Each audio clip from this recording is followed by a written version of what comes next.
Mic check 1, 2, 3. Mic check 1, 2, 3. Check 1 2, mic check 1 2 3.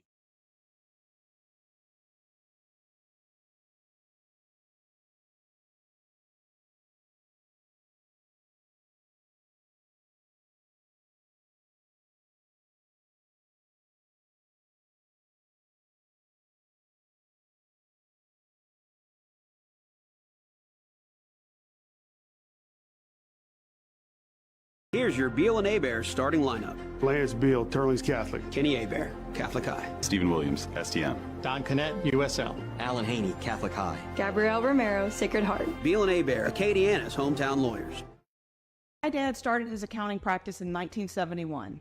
In 1998, when the laws changed, he expanded into financial planning, and Ostraker Financial Management Services was born. Since that time, we have helped families, primarily in the central Louisiana area, but all around the country, determine where they want to be, what life they want to lead. Our ideal clients are those who have long-term goals, know where they want to go, and are willing to take the advice that we offer to help them pursue those goals and live the life they want to live. We're a 3-generation firm. We're very proud of the legacy that Dad left, and we intend to make sure that that continues for the next generations so that our family is there to help your family become the best they can be. Every team has a winning game plan for Friday nights, but does your team have a fundraising game plan? This is Stuart Miller with Fundraising University. We help schools and teams raise more money in less time with a proven 7 to 10 day fundraising system. No more underperforming fundraisers. They take 3 to 4 weeks. No risky apps, no burnout. Over the last several years, teams in Louisiana have raised nearly $3 million working with us, averaging close to $600 per athlete. Don't settle for multiple small fundraisers when one great one can change your season. Go to fundraisingu.net today. Your winning play starts here. DeVille's Electric, licensed and insured, with over 25 plus years of experience. Owners Brian DeVille and 2018 Basile graduate Alex DeVille offer many services including residential troubleshooting, rewires, new construction, single 3-phase install of generators, commercial oil field locations, industrial, landscape lights, and install electric car chargers. They're open 24 hours, 7 days a week. Give them a call at 337-580-3303. Howard Pool Company, taking pride in every pool since 1973. Locally owned and operated, serving all of South Central Louisiana, specializing in new construction, genuine and vinyl liner swimming pools. Give Mr. Kyle Vidrine a call today at 337-942-7222. The Pizza Shack was founded by Louisiana's own Tony and Elaine Puriette in 1988, and they have been independently owned at the same location for over 25 years. They are proud to be the only independently owned pizzeria in Opelousas, Louisiana. They are happy to serve the customers and the community with not only a friendly service, but also a family dining atmosphere. Come discover the most well-known secret in Opelousas, where they have daily specials and absolutely the coldest beer in town. 1242 Edith Street. Give them a call at 337-948-4838. Locally owned and operated, the Crawfish House and Grill, the finest Cajun restaurant in Opelousas, Louisiana. Located at 1214 South Union Street. They're open for lunch Sunday through Friday, 11 to 2, and dinner Tuesday through Saturday, 5 to 9 p.m. So if you're in town for lunch or dinner, pass by for some great Cajun seafood. Dine in or take it to go. They do accept reservations and also offer catering. Find them on Facebook or give them a call at 337-948-0049 or shoot them an email at crawfishhouseandgrill@yahoo.com. Quib's Country Store on Highway 167 in Plaisance is your perfect one-stop shop. Whether you're looking for a juicy burger, hot boudin and crackling, cold beer, or off-road diesel, they've got you covered. They're also serving daily plate lunches, Sunday barbecue, and a great variety of smoked and fresh meats like the famous Tasso Roast. Check them out on Facebook for more information and daily specials. Call Alex Spotno with Bird's Eye Insurance. He can assist you with all your insurance needs like auto, home, business, and life insurance. Give him a shout today at 337-308-1230 and let him know UTL sent you on by. He wants to say good luck to the Northwest Raiders this upcoming season. All Summed Up Accounting and Tax Services, located at 119 East South Street in Opelousas, Louisiana. Owner Donna Taylor looks forward to assisting you with your financial and tax needs. Give her a call at 337-447-4018 or email her at donna@allsummedup.net. Tax season hours includes January to April, Monday through Friday, 8 a.m. to 6 p.m., or Saturdays, 8 a.m. to 2 p.m. And then the off-season hours include May to December, Monday through Thursday, 8 a.m. to 5 p.m., and Fridays, 8 a.m. to 2 p.m.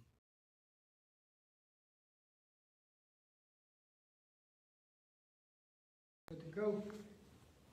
Welcome aboard, ladies and gentlemen. Welcome in, ladies and gentlemen. Welcome in, ladies and gentlemen. Welcome aboard, ladies and gentlemen. Welcome in, ladies and gentlemen. Welcome in, ladies and gentlemen. Welcome in, ladies and gentlemen. Welcome in, ladies and gentlemen. Welcome aboard, ladies and gentlemen. What a night of high school football in the state of Louisiana.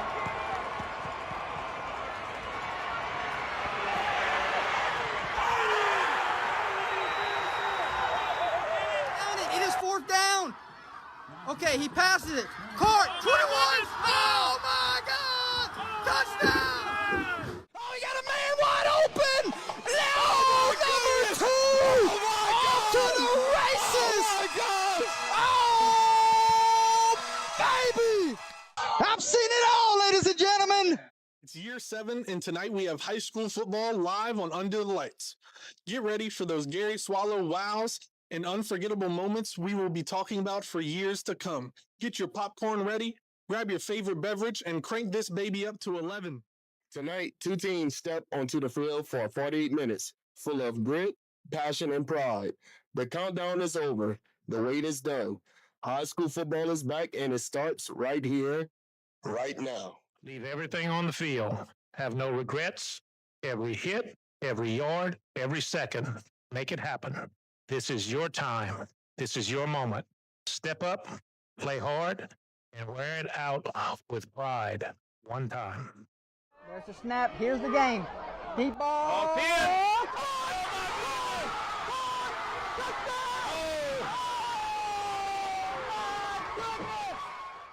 Tonight is all about execution, heart, and who wants it more. Expect big hits, high energy, and plays that'll leave you on the edge of your seats. These young men have prepared all offseason for moments like tonight. From kickoff to the final whistle, this is the kind of high school football that keeps communities buzzing, traditions alive, and memories to last a lifetime. The energy is high, the stakes are set, and the lights are shining bright. Dubois got a gaping hole. There he goes. He will not be caught. Gone forever. This is Louisiana football. Let's get ready for some football. 48 minutes awaits. Ladies and gentlemen, it's showtime. This is high school football. This is year 7. This is UTL. Live from the broadcast booth, here's the voice of Under the Lights, Jordan Taylor.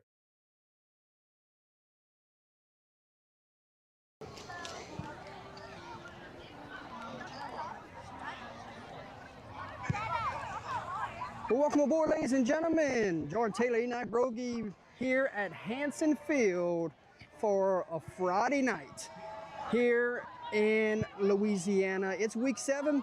It's Basile. It's Grand Lake. And it's coming up next. Hit the like, hit the share if you are on Facebook, and if you're watching this on YouTube right now, or if you need that YouTube channel, it is UTL Sports 4. So at this time, I'm gonna turn it over to my counterpart, Enoch Brogy. What's going on, my man?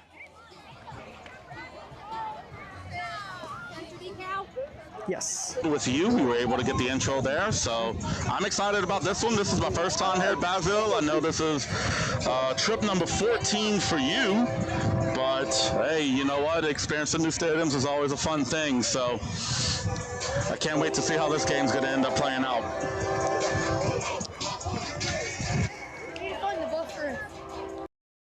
Now, why don't you take us to our pregame show at this time? Let's meet those head coaches. Let's check that game day weather. Let's go all through the details right here. You got it, my man. I'm going to listen in. I'm on the field, so I'm going to listen in. Take us through our pregame show, and I'll chime in a few moments. All right, got you loud and clear, Jordy. Let's do the pregame show. Our first one we're going to talk about the head coaches for each team here. Basile, under the direction of head coach Dale Guillory. Grand Lake, their head coach is Mr. Jeff Wainwright. Weather for tonight. Game day temperature, 78 degrees at kickoff. We got a slight breeze going and no chance of rain. Always positive when it's not raining. We're going to go with the broadcast team.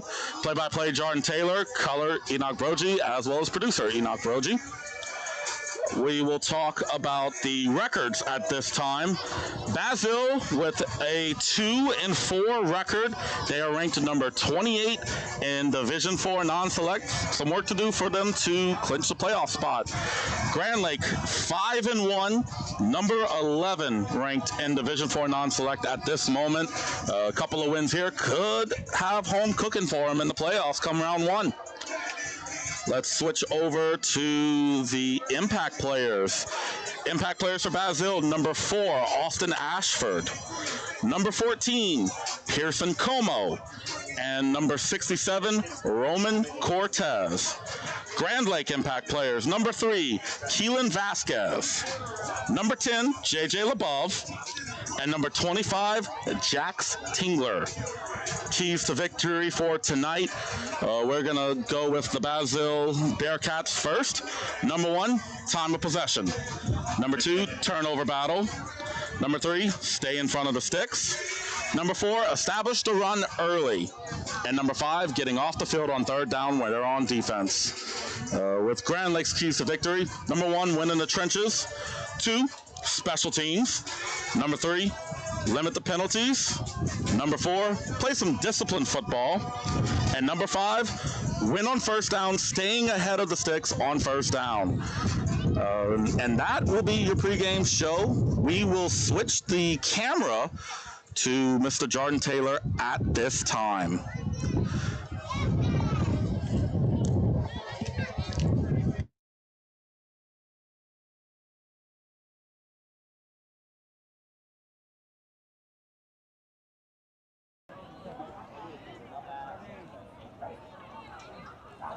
So, ladies and gentlemen, we got Basile right now going through their pregame. Grand Lake is in their locker rooms at this time. So we're just waiting on both teams to go back to their locker rooms. Grand Lake has already hit their locker room, and Basile final preparations before we get this one underway. Enoch, exciting ball game here tonight between two 1A district foes. Your thoughts on this matchup, your first time here, your thoughts of Basile Grand Lake for the very first time you get to see it. Oh man, it's exciting to see what Hanson Field has for it. I want to see what the home field advantage looks like. How rowdy the crowd's going to end up being. With Grand Lake, you know, they've had a good year so far. You know, they can't look past this game. They have to play what's in front of them, and they're going to play against a scrappy Basile team that isn't going to give up. Jordan, you have any final thoughts before we send it back over to you and waiting for Basile to go to the locker room and then come back out?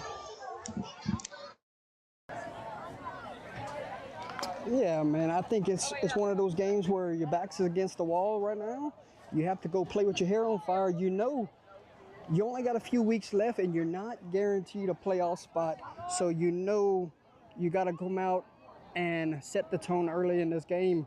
You're playing for your playoff lives these next 3 weeks, and I think Basile knows that, and they're well coached, so they're going to be ready to go tonight. But if you're Grand Lake, you're playing for first round home game at home. So that's important for them also. You got two teams in different situations right now. One of them's trying to get postseason football at home. One of them's just trying to get into the playoffs. So it's week 7, but there's a lot on the line here, Enoch. You are absolutely right about that, Jordan. And if you look over to your left, the Grand Lake Hornets, they are entering back onto the field. They're going to head up to their end zone. I'd heard them come through out of their field house, and Grand Lake is making their way to the end zone. We'll probably do their entrance within the matter of a couple of moments. And I know as for Basile, they're about to finish their warm-ups, and they will head to their field house, and then we will see their entrance, because I know they have something special for their entrance goes. And maybe you want to explain what their entrance is for people who are watching Basile for the first time at Henson Field.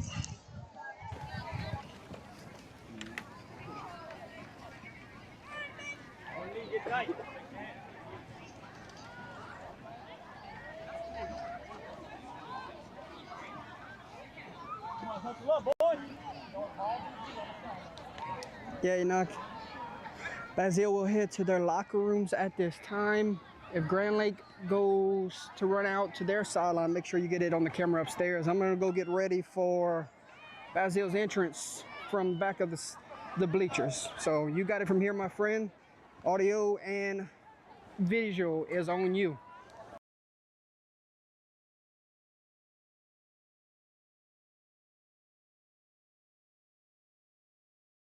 All right, thank you, Mr. Jordan Taylor. As he will get in position for Basile's entrance, we will have it back upstairs, and we will await to see how long it'll be before Grand Lake takes their sideline. This is a big one here. We would like to thank all of our great sponsors for helping Year 7 of Under the Lights become as successful as it has been. We would also like to say that if you're just tuning in and you want to share this to your friends, give us a like, give us a share, drop a comment where you're watching this from, and who's your alma mater, who you support. But also, if you need to know where the streams are, it'll be right here at Facebook on Under the Lights, and it'll also be on YouTube. Just type in UTL Sports and the number 4, all one word, and then you'll be able to put it on YouTube. You'll be able to stream it to your television and kick back and have your favorite beverage, favorite popcorn, all that good stuff. So as we await for Grand Lake, Basile has just made it to their field house. I can see it out of the corner of my eye. Grand Lake looks like they're doing their final preparations, final meeting there between some coaches and players. And we will await their entrance. We will keep audio on them. I'll step away.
Me.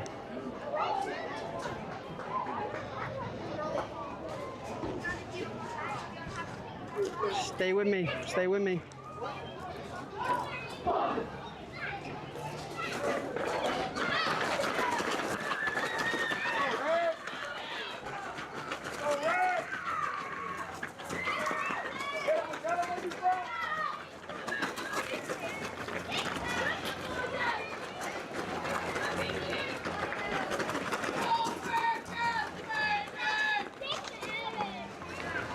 Okay.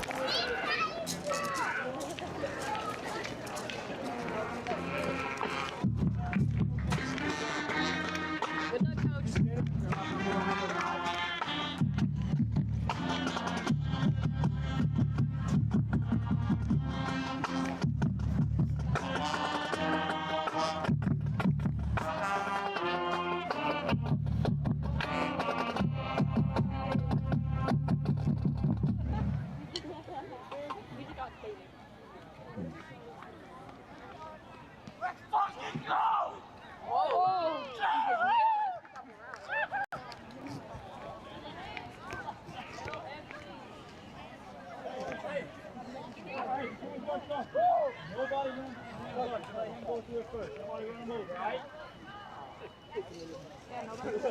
Coming on the side of y'all. No, we're not. Damn, we got a minute. They got to get on the sideline first. Your name's not John Bradley. You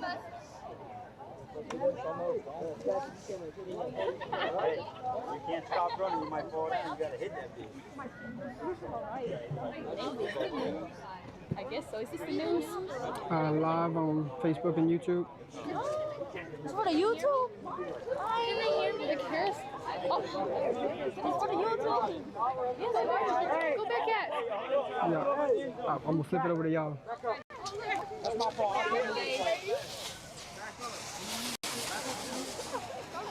Hey, hold on up tight. Come on.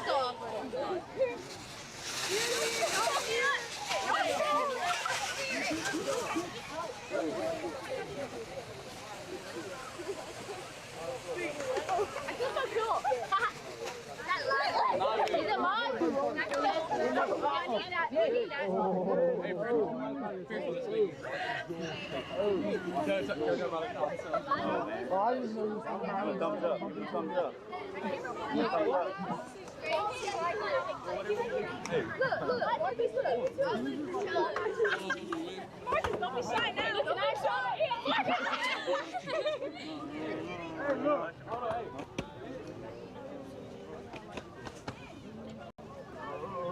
Everybody pay attention real quick. All right? yes, don't say that. Wait a second.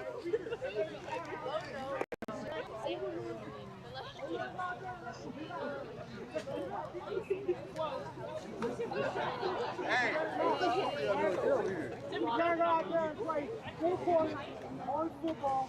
Not let up on them boys. Look, I promise the minute y'all let up on them, they're going to the house. All right? Look, they may be a bunch of country white boys. Look, you gotta go out there and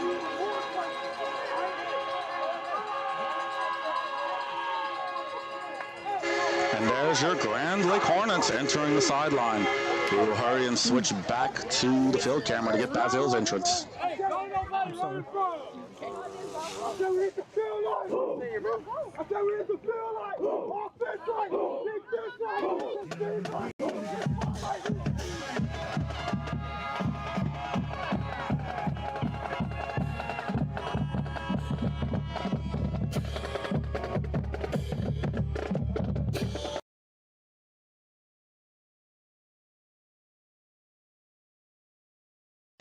And there's your Basile Wildcats. They just entered. You saw that live on the field there. Jordan Taylor. And he's going to get some more shots of the Grand Lake Hornets sideline here as we await the invocation and the filming of the national anthem. Hold on.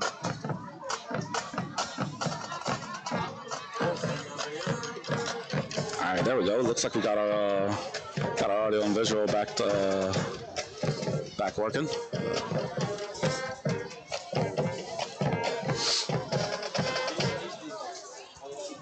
Yeah, there's your live looking at the Grand Lake Hornets roster, and as we await for the national anthem, I'm assuming they're also going to do a prayer or a moment of silence as well. At this time to the south end zone, they are raising up the American flag. For Hornets tonight, number 63, Grayson Velvet. Number 64, Everett Briggs.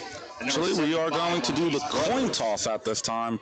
We're going to get audio and visual of Jordan there with the coin toss. Number 11, Landon East.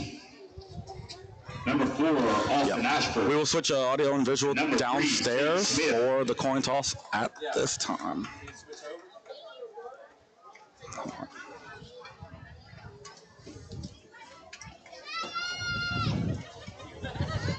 All right, now we will switch it over to the on-field and visual at this time.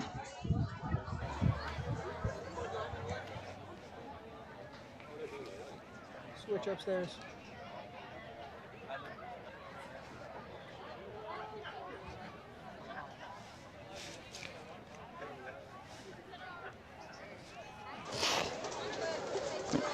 Well, let's see. I think they're going to do the national anthem first. Let's see.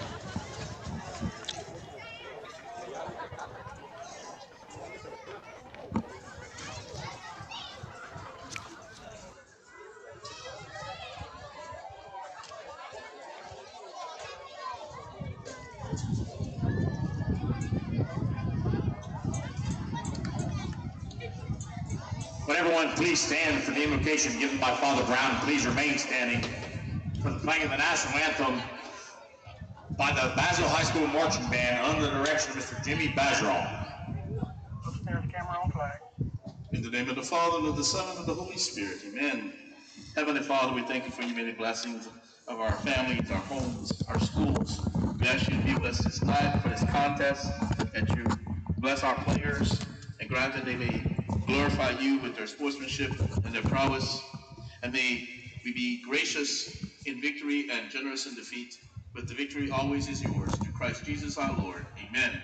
Heavenly God bless you all, the Father, Son, and Holy Spirit. Amen.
Your national anthem played by the Basile Bearcat Band.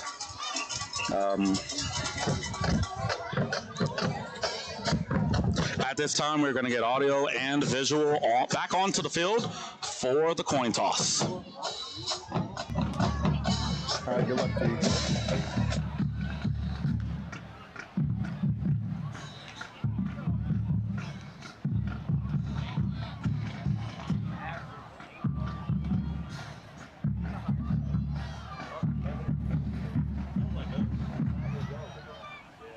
Shake hands, guys. Shake hands. Shake hands.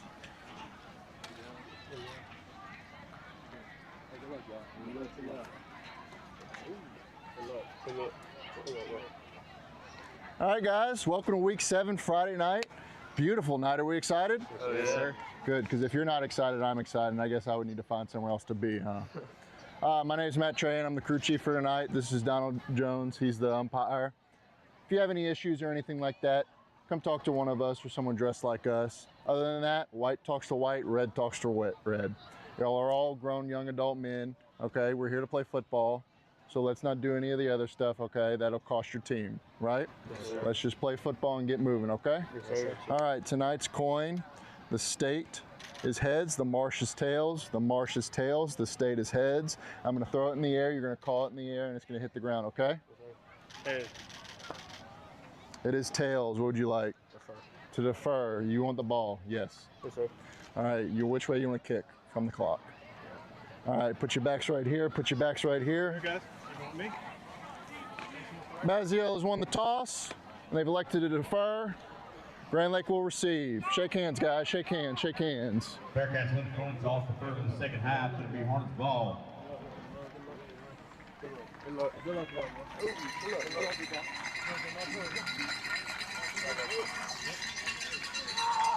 Thank you, sir.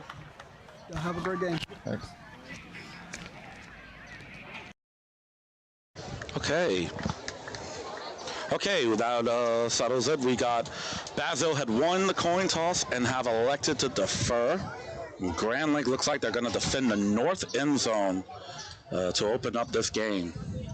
Ball will be placed at the 40-yard line. Or no, Basile. Yeah, Basile is deferring. Grand Lake will be coming from the north end zone. Basile's defending the south end zone. There we go. So let's get that kicker's number at this time. See if we can get who the kicker is for Basile. Receiving with the Hornets, number 2, Zach Manuel, and number 3, 13. Keelan Vasquez. Oh, number 23 is the kicker for the Bearcats. His name is, that's Alex Palacios. And it looks like Grand Lake's running 3 deep back to return. So sit back and enjoy the game, everybody. We hope you enjoy this one. We're hoping for a great game. A great game, a clean game, an injury-free game, all of those good things. Boot is about to meet ball, and we're going to start this one up right now. Short kick. Kind of pooched it a little bit. Did Basile jump on that? Nope, Grand Lake managed to get possession of it. There you go. Jardy's back. Audio and visual sounded great, Jardy. Basile went with a short kick. They almost got it into confusion, but Grand Lake is able to maintain possession. And the ball will be spotted at their own 33-yard line. Thank you. So, go ahead, Thank you for holding it down, my friend. Yes, sir. Doing my best, buddy. When you got a 2-man crew, you got to improvise. Absolutely, man. So an early handoff here from the Hornets. Remember, we talked in pregame to a few of the coaches, and they said starting running back is out still with injury. Okay, yep, that's right. We'll see how they're going to adjust. Second down, 11 to go. So we have to keep an eye out on that, see who gets the carries tonight. It might be by committee tonight. It could be. If you have an injury to a great running back, you sometimes are going to have to use your depth in order to make up for it. And I wonder if Grand Lake's going to end up doing that tonight. And right now, number 2 is that running back. But you can see a healthy dose of this quarterback taking off tonight also. And we talked in pregame. We said this could be a physical ball game, 2 teams on the defensive side of the ball. You're absolutely right, man. And that was a good run for the quarterback. Good play call there for the keeper. It looks like he got him about 8 yards. That should be 3rd down and 3. Shotgun, hands off up the middle. Hands off, and Basile manages to stop him on 3rd down. They needed that. That was one of their keys to victory, was getting that stop on 3rd down. Absolutely. But Grand Lake, looks like they're going for it. Yep, they're going to go for it. Looks like looks like they gave him a yard. It's like 4th and about 2, maybe 1.5. 4th down for the Hornets. So 4th down, offense stays on the field here. Yep. And might try to draw him off sides. Instead, quarterback keeps the whole way, gets a block. And right tackle set the edge there. He did a great job blocking. First down. You're absolutely right about that. He did a great job blocking on that play. Because he was able to get that block through, quarterback was able to turn the corner and get the yards needed for the first down. Got a lot of great games going on around the state of Louisiana. We will pay attention to majority of them this evening. So once we get a break, we'll put a couple games on, keep you updated with some scores from around the state of Louisiana. Right now, we're just on the way here from Hanson Field. 0-0 your ball game. Grand Lake opening drive, and we'll go with a pass. And he's going to fall down, but not before he secured a catch for about 7 yards. Call it 5. Good play call. It's a good play call to open up the passing game. Looks like he got about 6. Another key to victory was win on first down. Absolutely, and when you stay ahead of the stick. They go quick. They get Basile before they're ready. And off to the right side. They get Basile before they're ready, and 2 plays later, first down. Yep. Good job there by Grand Lake dialing that one up. Getting the first down off of a short time between the snaps. Daniels Carey gets the first down. And they will go with some tempo here. Yep. And got one of those linemen to jump here. And they're going to call offsides on the defense. Yeah, it's one of those things you can't give Grand Lake free yards, especially with how Grand Lake runs their offense. Look, they're already back in the line of scrimmage, ready to go. Yep. And look, they got a big offensive lineman right now in the backfield right now. Check this out. Oh, yeah, they do. I see him. Number 75. They might have just gave the yardage right back to him. And they did. Yep, that's going to be a false start. Against the Hornets. Back to 1st and 10, Jordy. So it will be 1st and 10. So penalty on Basile, penalty on Grand Lake, and we're right back to where we started. Yep. You know, whenever the defense gives you free yards like that on an offsides penalty, you got to make sure not to jump and give it right back to them. It's one of those things. It's frustrating. It's always going to be frustrating for a coach. So bear with us tonight, folks. We are shorthanded. So we're going to...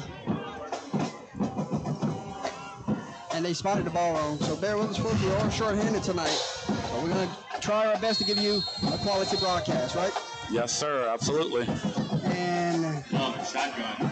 Man, it looked like the offensive lineman might have moved a little early there, but they don't call it. No call. Yeah, Ashford down on the tackle, but not before he picked up 6 yards. And Austin Ashford. It looked like it was him.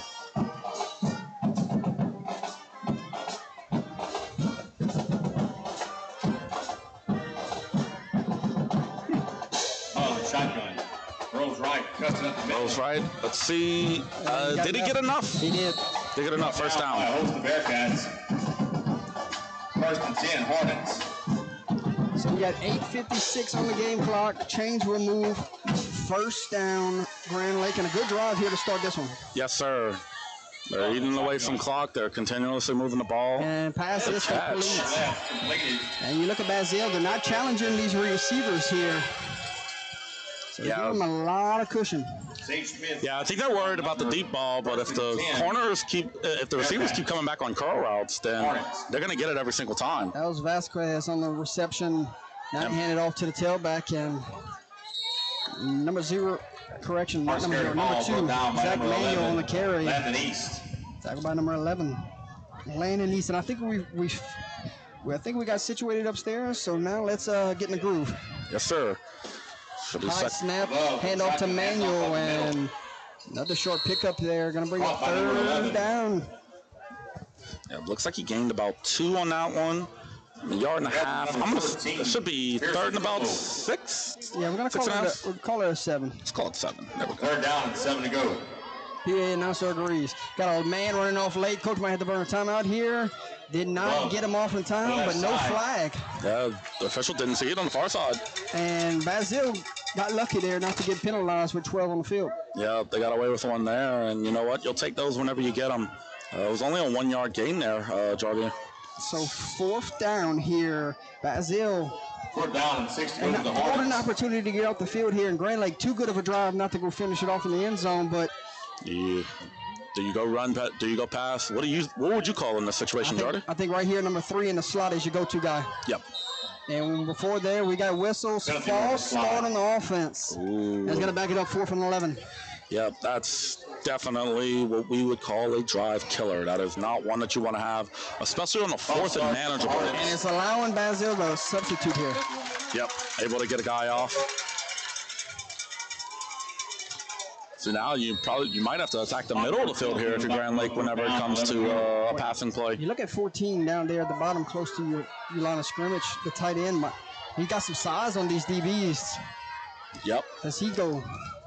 There's a snap. Looks fired. Incomplete pass, and Basile got away right there. Looked like a holding call, not called on the field, but seems like it. And it will be Bearcat football.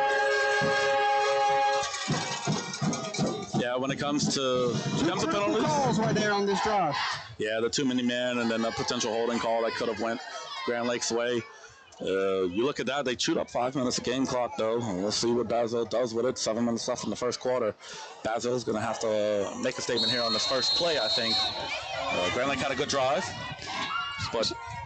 Correct. Now we will see quarterback for the Bearcats for the first time. And looks like number 15, Ricky Malone. And Lexi's going to correct us tonight if we do not get these names right. Oh, yeah. She's our unofficial third member. Center. And handoff of the middle to Pearson Como. And looked like one of those. Game. Looks like it was one of those plays where instead of 3 yards in a cloud of dust, the cloud of dust just came right at the line of scrimmage. Check this out. You got quarterback and... You got quarterback and 3 receivers come off right there for that play. So keep an eye on that. They might substitute 3 receivers every play here. That'd be very interesting. Let's see if they go back to it on the second play. Yeah, I haven't seen that. That's gonna be a new one for me. So they go fullback here. 2 receivers to the left. On the motion to go to quick toss here. Number 11. He's got a block. Still on his feet. And pushed out of bounds, but not before.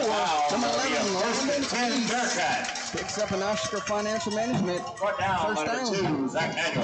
That was a great run there. He allowed his blocks to develop upfield, and he was able to get a good gain there for a first down. Good job from the receivers also, getting a block on the outside and setting the edge. You cannot understate, no matter what level of football you play, when you have receivers that are willing to block down the field. You know, receivers love to catch the ball, obviously. That's part of their job, but also part of their job is setting up blocks on the outside. Basile will show a lot of formations here, and someone lined up offsides here. They will say offsides on the defense. Offsides against the Hornets. One of those D linemen lined up in front of the ball. Yeah, it looks like he lined up on the neutral zone there, and if the officials will see that you're above the ball, they'll call the penalty every time. 5 free yards for the Bearcats. We checked with the crew earlier, and this one is Lake Charles officiating crew tonight. Absolutely, you're correct about that. They probably had a little bit of a shorter drive than Grand Lake. Same formation here. And hand off to the fullback, and tell you what, the D tackle blew that one up. Yes, he did. That was a dandy of a defensive play there. Yeah, big 75 there. Marquez Brothers. Remember, we had to learn that one earlier. Yes, we did. Or is it Marcus? Marcus. It's Marcus. It's not Marquez. It's Marcus. It's Marcus. So that's going to be a loss of 2. For the Bearcats. So it'll make it 2nd and 7, Jordy. Yep, long 6, short 7. Mm-hmm. See what formation they run here. They got 2 wide receivers to your near side. They have a tight end on your far side. Now fullback. And they're going to drop back the pass here. Taking a shot down the field and incomplete. Ashford tripped up on his own route right there. Yeah, he tripped up on the route, and it also looked like he overthrew it a bit as well.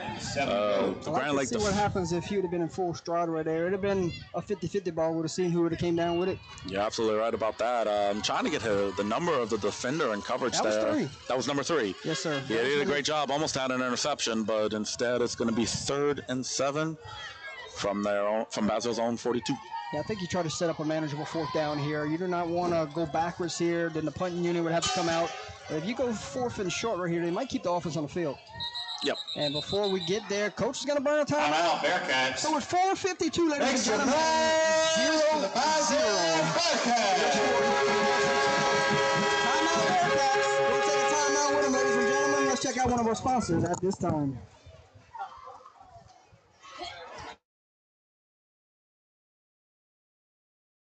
Here's your Beal and Abear starting lineup. Lance Beal, Turley's Catholic. Kenny Abear, Catholic High. Stephen Williams, STM. Don Connett, USL. Alan Haney, Catholic High. Gabrielle Romero, Sacred Heart. Beal and Abear, Acadiana's hometown lawyers.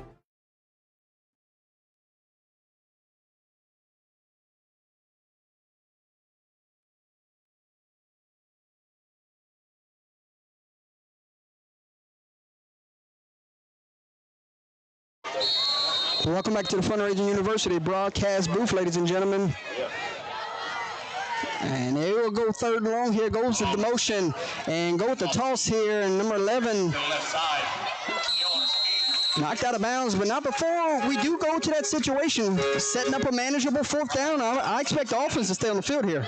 Yeah, I think you're right. Fourth and one. Yeah, I think you're right about that too. Make it fourth down and about one. That's very manageable.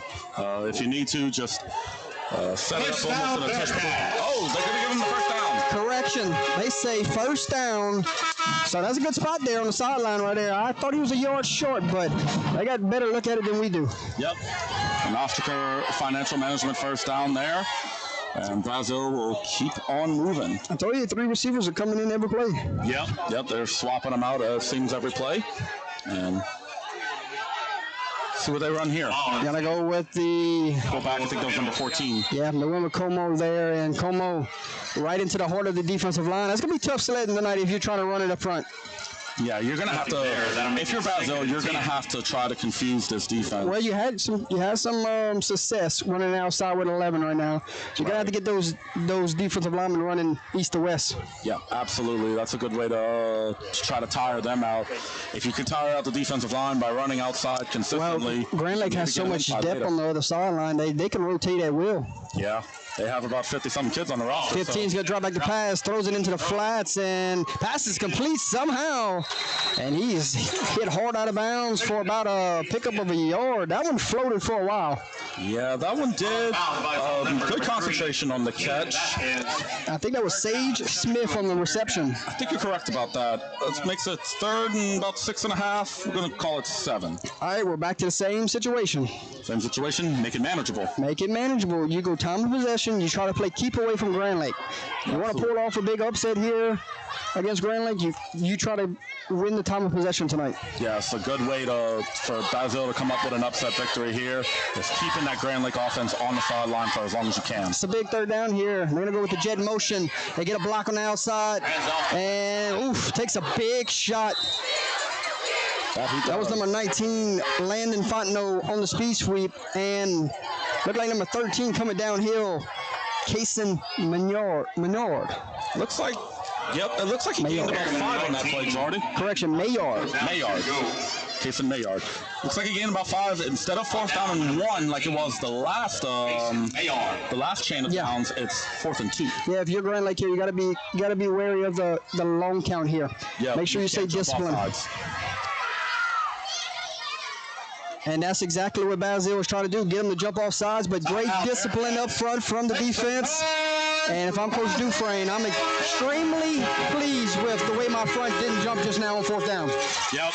Yeah, they went with the hard count. They weren't able to get it, and they're going to use another timeout. It's one left in the first half. One timeout remaining for Basile. We'll take a timeout with them. 2:47 first quarter, flying by here in the first quarter, 0-0 your score. We'll check out one of our sponsors at this time.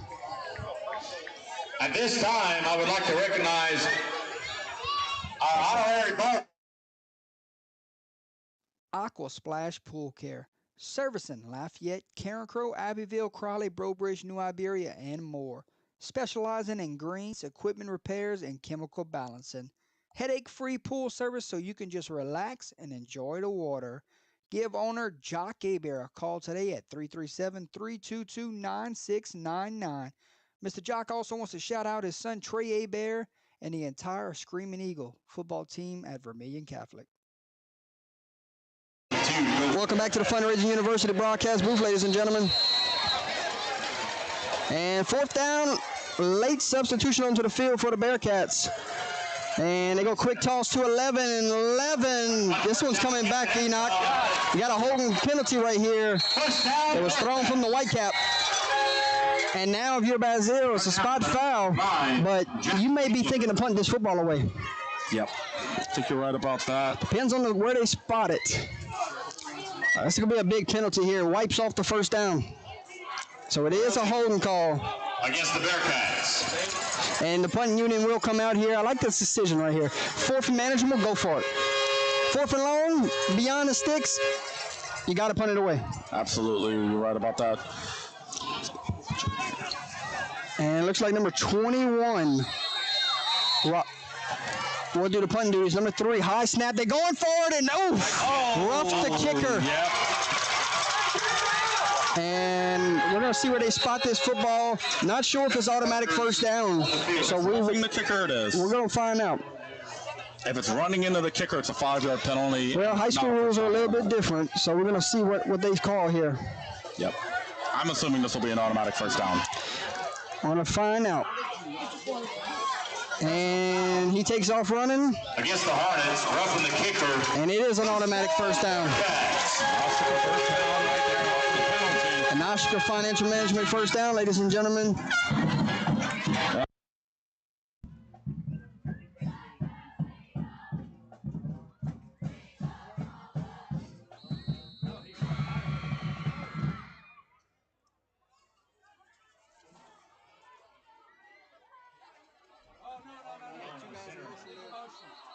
Off the right side, penalty markers flying.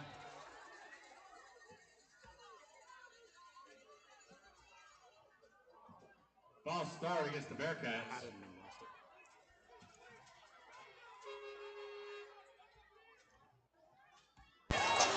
I had it, then lost it. Penalty flag there. 2 guys go illegal shift, and we'll go 1st and 15. Yep. I only have 1 person moving on that shift. How about now, Enoch? You better?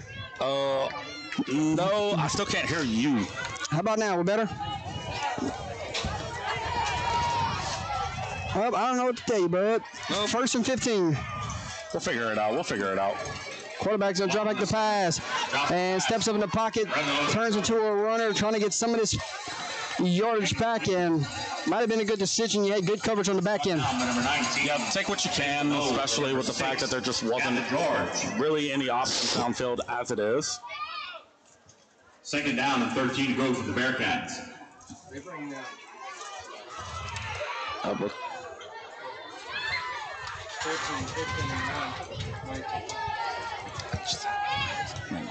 There we go. Got it, Jordy. That's now going to be 2nd and 13. All right. Hopefully the problem's fixed. 2nd and 13. Correct. And there's that speed motion again, and Grand Lake's doing a better job now setting the edge. Yes, they are. That's a good play on the outside for Grand Lake to keep it 3rd down and long. Brought down by number 4. Coming up on a minute left in the quarter. A fast-moving first quarter. Yes, it is. If you're Basile, you're going to have to do what you did before. You're going to have to make this a manageable 4th down. Yeah, but I don't know if they got any 3rd and 12 plays in their arsenal right now. Maybe they do. Maybe so you have to cut it in half. Go get 6 yards.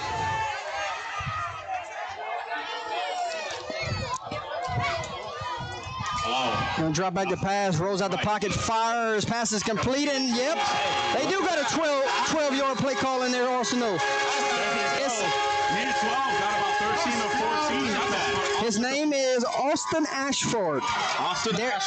There's your 3rd and 12 play call. Find him. Absolutely.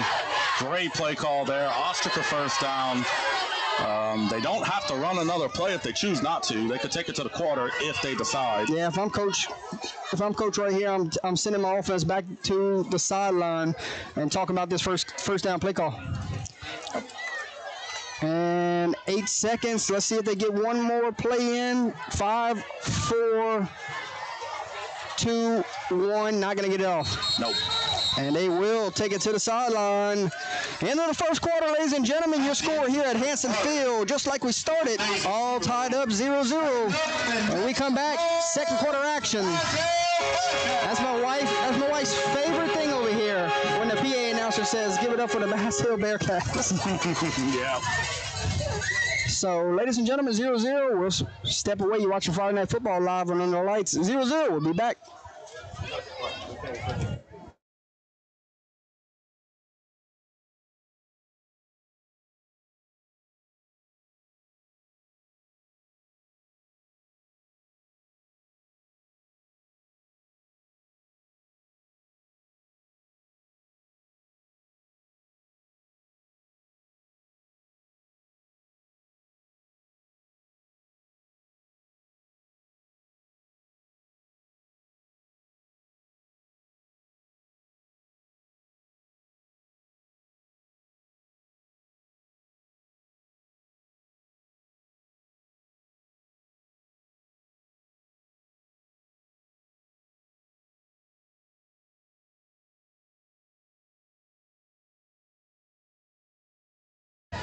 Welcome back to the Fundraising University broadcast booth, ladies and gentlemen.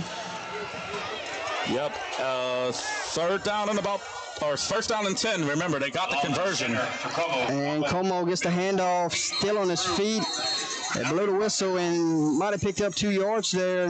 Tell you what, Como's tough as they come right now at the running back position. So he's already at, 2-3 carries. Expect him to be 12+ at the end of the night. Yeah, they're going to rely on him heavily for this rushing attack. But hopefully for the offensive line, they will be able to get more of a push to where he can get some more yardage and try to gash the defense on the middle. 2nd and 8. Just underway, second quarter. And taking a shot, pass is dropped. Intended receiver was Smith there. Might have took his eyes off of it. That's what I think happened. It looked like he was almost turning his head to see where the ball turned into a runner before he secured a catch. Absolutely right about that. It was in his hands though, and you know the rule: if you touch it, you catch it. That's the one you got to come down with. It's 4-down territory here. 3rd and 8, ball lies at the 25-yard line, my friend. Yep, they just converted a 3rd down and 12 before the turn of the quarter, so. Yeah, I'm not counting anything out anymore. Yeah, absolutely. You're absolutely right about that. They could go 4th and manageable, or they could take a shot. Where's 11? Is 11 in the game? Not on this play call, so Ashford is at the top of your screen, though. Yep. And they will go a little reverse here. 22 breaks through, and a touchdown saving tackle inside the 5-yard line. First time we've seen Logan Badgeron carry the football tonight. And you remember that old play call St. John was gashing North Iberville with? Yes. That's what we just saw just now. Oh, yeah, you're right about that. And I'll tell you what, man, that's the play that Basile needed. That's the play that Basile needed in the middle right there to allow them to get past the defensive line. And that play is going to be circled. I would not be surprised if we see it again. Yeah, they're going to come back to it. And right now, I think it's Pearson Como time. Could be right. Let's see what they decide to run on this play. Instead, it's not. Handoff to... I think it was Badgeron again. Number 22, Badgeron, trying to cap off this drive here, and he's down at the 1-yard line. He knocked 22, Logan Badgeron. Yep. I like the play call here on 1st down. You got it a little bit closer. 2nd down and short to go.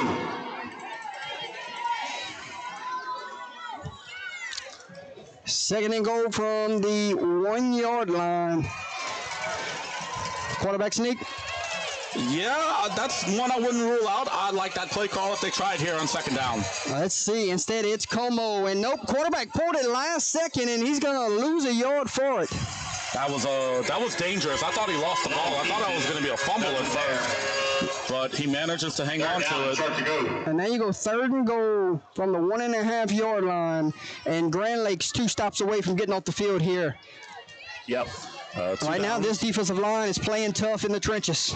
Yes, they are. They had a couple of plays where Basile was able to get past them, but for the most part, Grand Lake has played excellent so far on the defensive line.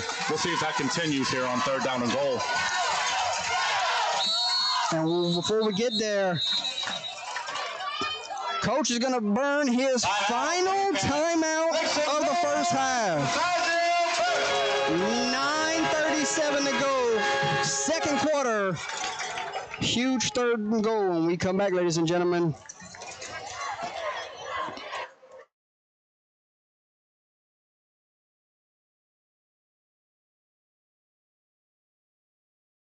The Bon Manger Catering Company, also known as Bobby and Dots, that caters weddings, corporate events, Christmas parties, and special occasions. They also have a lunch location located in Abbeville, Louisiana, which has a drive-through open Tuesday through Friday, 11 a.m. to 2 p.m. And don't forget to go get your Sunday barbecue. Chef Blaine wants to say good luck to the Vermilion Catholic Screaming Eagles.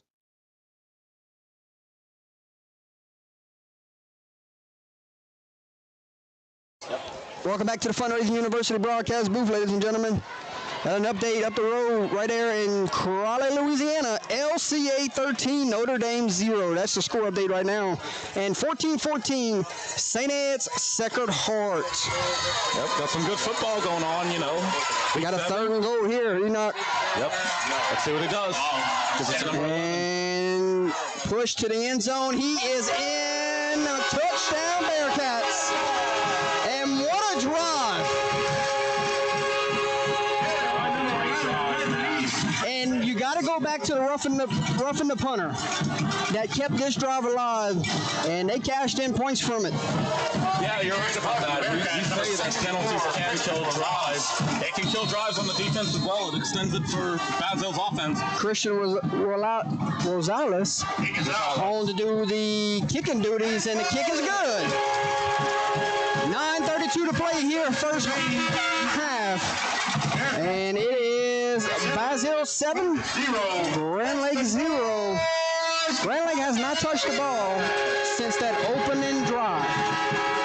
So crazy to think we're midway through the second quarter, and they're finally fixing to get the football back. Yeah, they had got to go respond.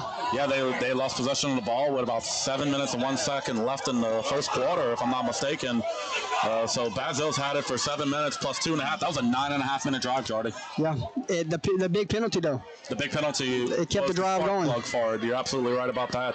And a couple fourth down conversions. Yep, I believe it was 2 fourth down conversions. You had the big penalty. And I don't even know who scored a touchdown. I believe it was. Was it number? We're gonna ask our film technician down over here. I can maybe pull up the instant replay. Who scored a touchdown? Como? No, not 11. It was 11. East scored it. There you go. Gotcha. I figured it was either 11 or 14. Remember, there was a 1 in front of the number. So, number 23 for Basile. Out to kick. And short kick taken in. It's going to give Grand Lake good field position. That's the quarterback. Yep, number 10, LeBeouf. Held on to it. And it will be Grand Lake football, 1st and 10. And we'll see where they spot this football at the 46-yard line. Good field position for the Hornets here. Here comes J.J. LeBeouf and company, down by 7, ready to go back to work. Yep, good field position here. Need to be able to take advantage of it in this situation. Yeah, you scores first. You got. Basile gives you a gift. You take advantage of good field position here. You're absolutely right about that. And we got whistles. They say play on. Play on. Oh, okay. So Basile stood up. Thought they heard whistles. We thought we heard whistles down up here also. Yep. And it's loud in this stadium tonight. Oh, yeah. Not to mention, we have the PA that's close to us as well. So. And we got a Grand Lake Hornet down, but he's quickly up, and he's going to have to go out for a play. Yep. Seems like he's okay. That's always a positive thing to see. Yeah, he bounced right back up. We expect to see Vasquez right back in.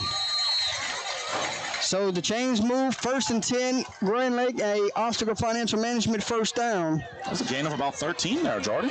Yeah, Court Basile's right there sleeping because they thought the play was done, blown dead, and Grand Lake took advantage of it. To be fair, the Grand Lake running back didn't move at all whenever the quarterback faked the handoff. So. And penalty flag flies, and this one's probably coming back.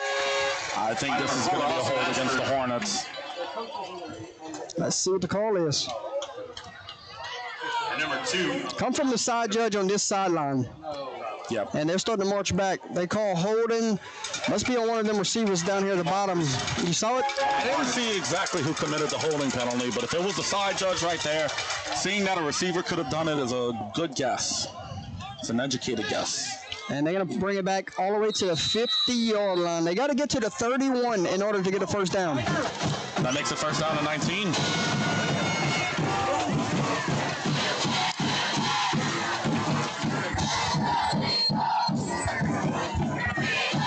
And they got to run an option here.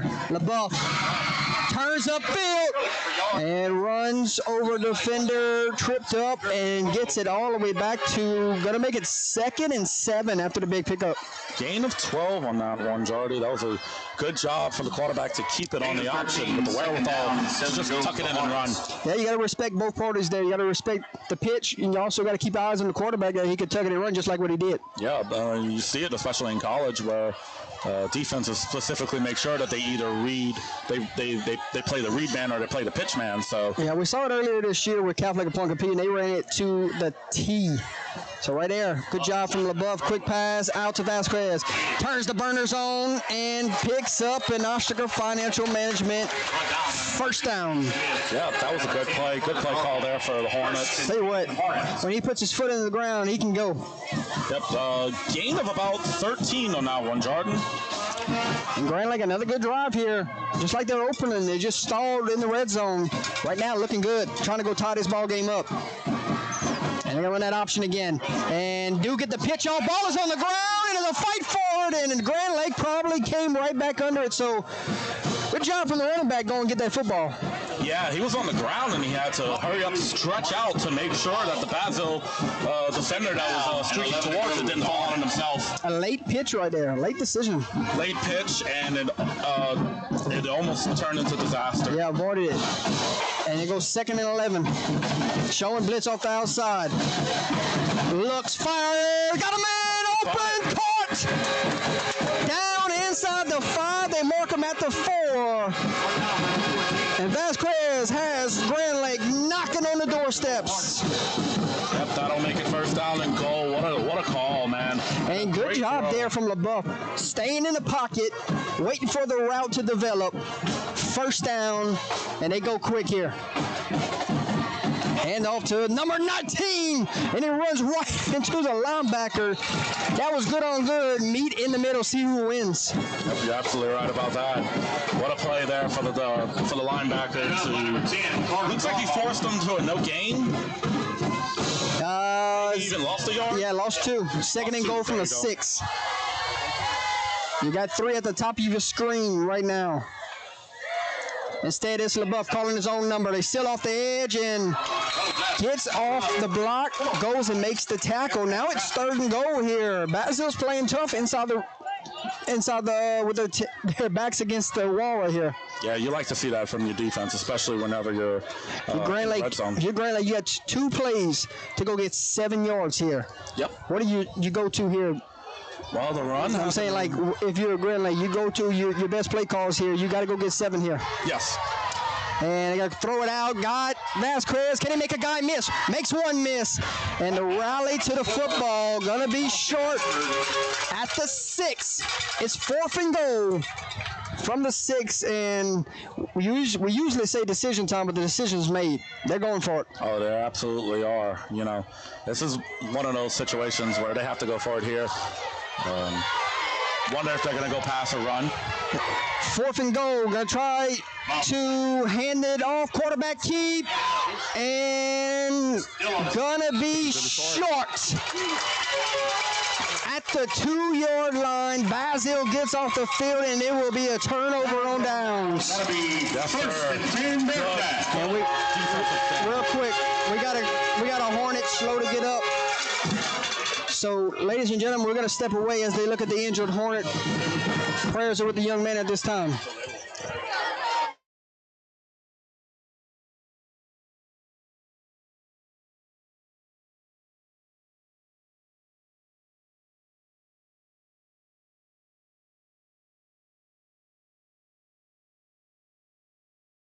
Going to get up and walk off on his own power. So good sign to see there. Always like to see that. So prayers, he's okay. He can come right back in soon. Yep. But now you transition for Basile on offense. Right now you got to go 90 plus. But the most important thing is getting the snap off without any issues. That too, and you look at the game clock on the other side of the field. If I'm Basile, I say 5:22. Yep, we're gonna try to take the rest of it out. Yeah, they make whether we score on this drive. Play keep away on this one.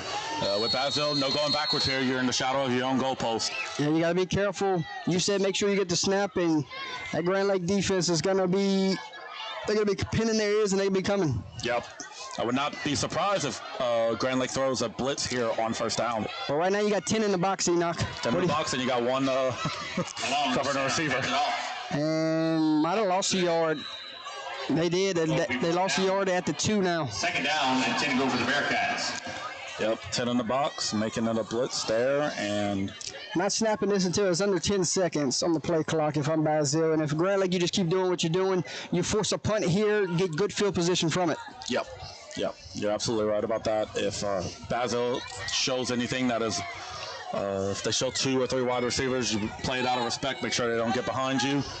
And if you're in that front 7, you got to make sure to. And I'll tell you what, also tight ends are eligible, so you have to be careful of the play action with sneaking the tight end out.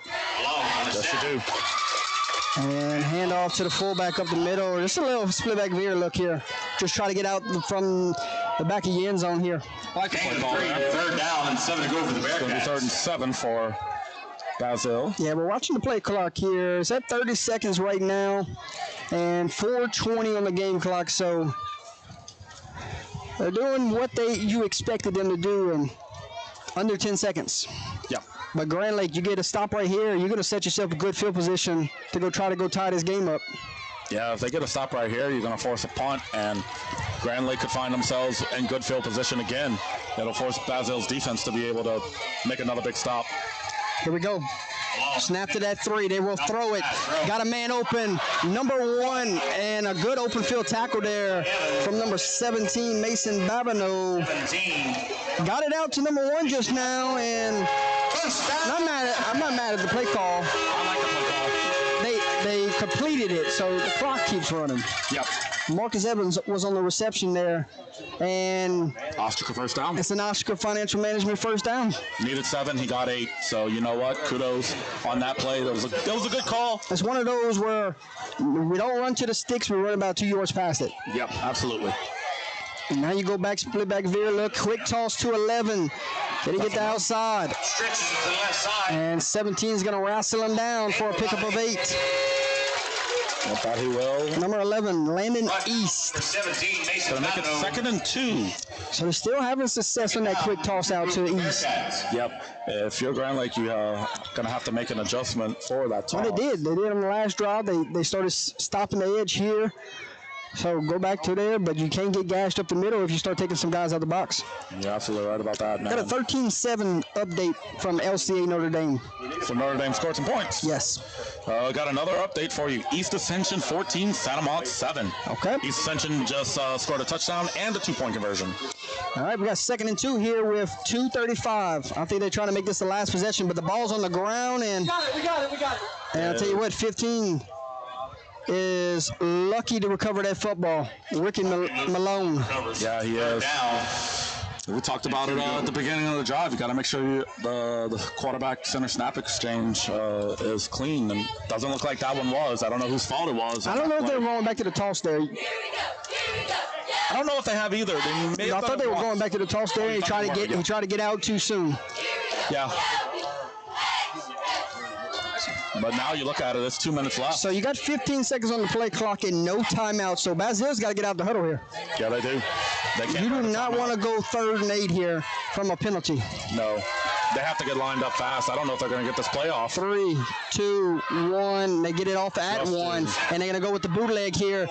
Throw it to the tight end. And cannot complete it here. 4th and 2.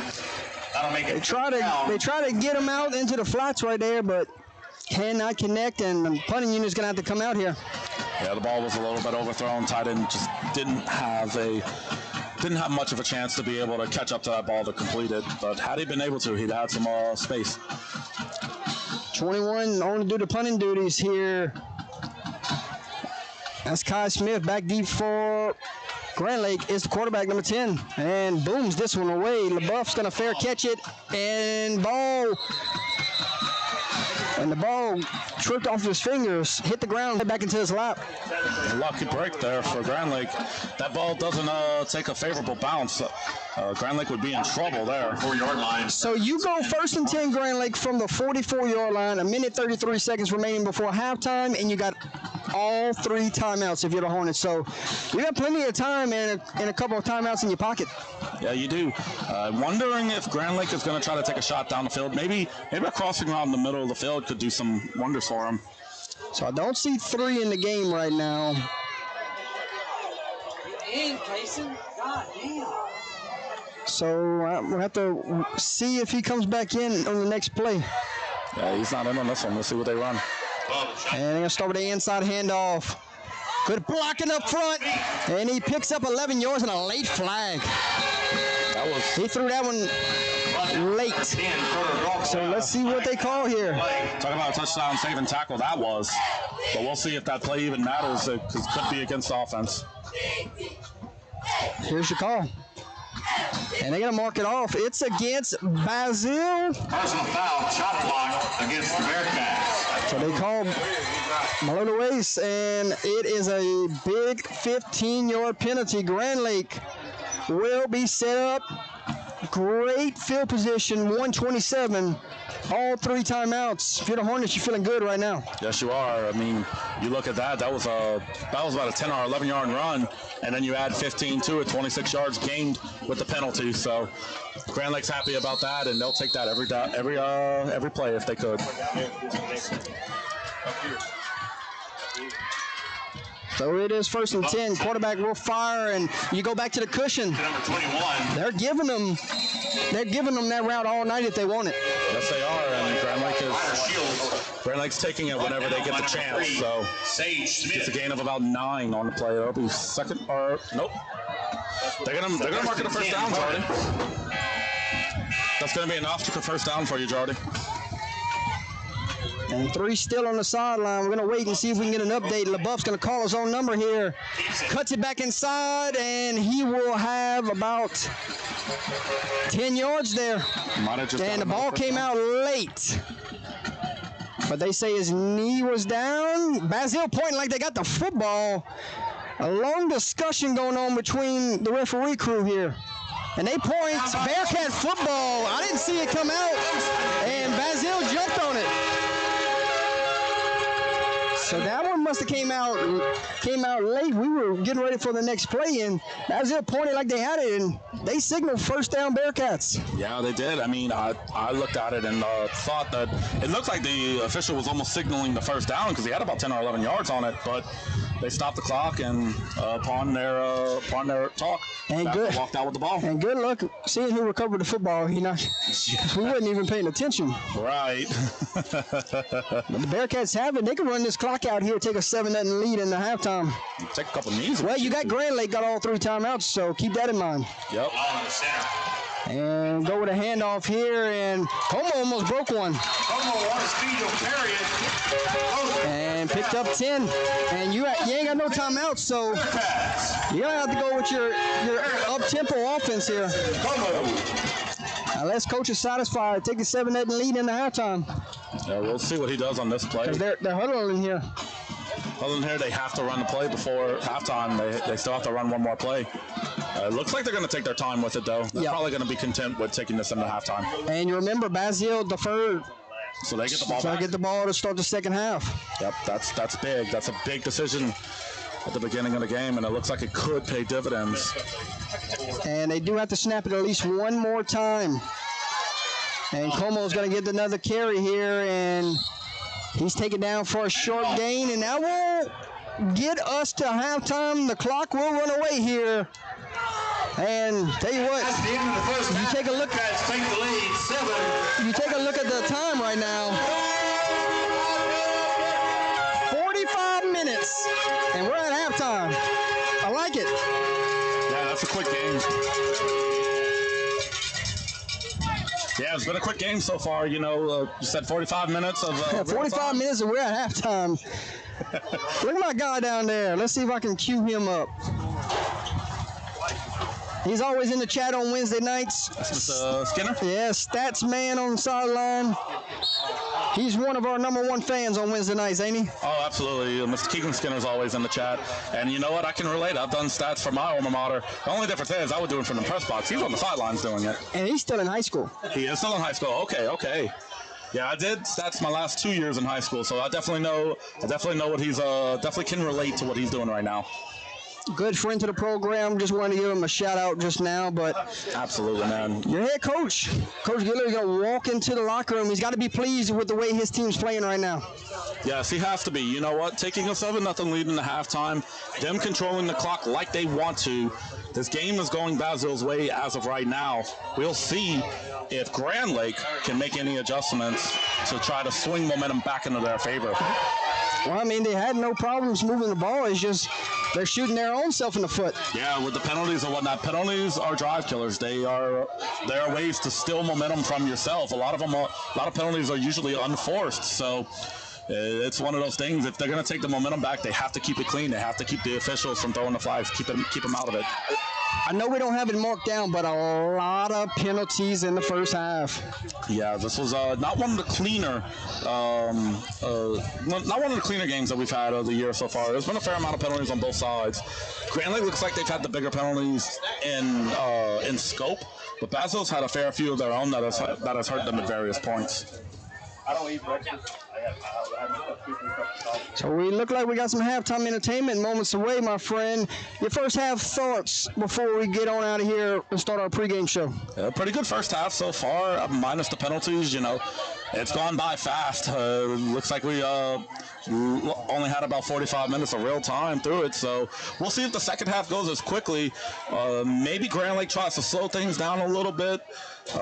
Maybe them going too fast is kind of hurting. And we have to see if 3 is okay. Yeah, because he wasn't in at all on the last drive. We'll have to see if he comes back. Hopefully he'll come back. Yeah, and I think he will be back. We see him over there. So see him in the end zone. He's walking around. So expecting him back in the second half. He's been a big part of that offense. You get the ball to him in space, and he could take it. Yeah, he could. It would be very beneficial for the Hornets if they're able to get number 3 back. And we got the dance team on the field ready to go. Up on their feet and welcome our honorary dance captain, Miss Lily Bacon.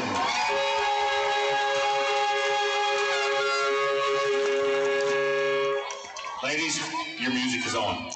So we will have to mute it because we don't want to get hit with copyrights, Enoch. Yeah. So we will step away and we'll let them do their thing. Yep.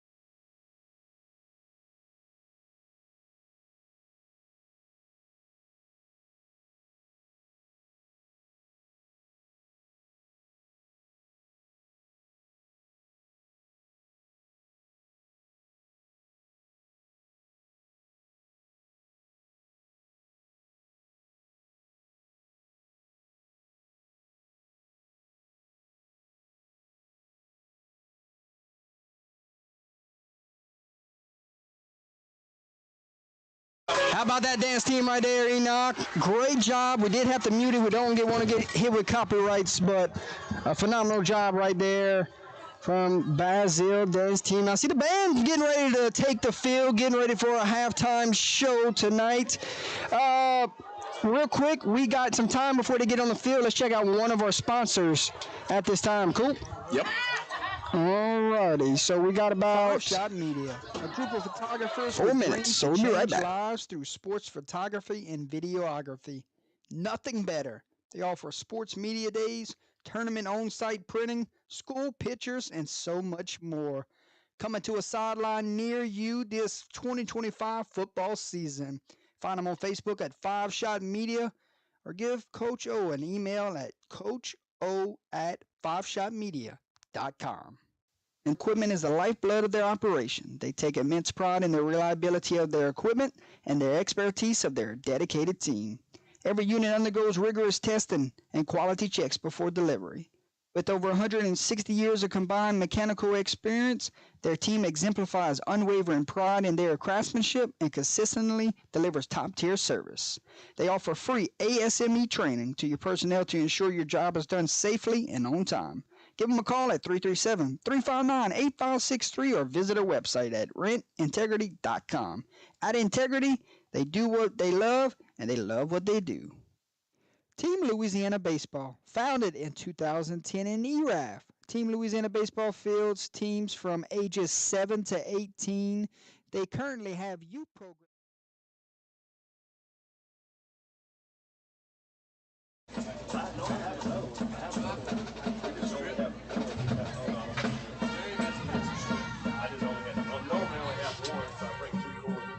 So, ladies and gentlemen, we got the Basile band on the field. We'll take you there for halftime at this time.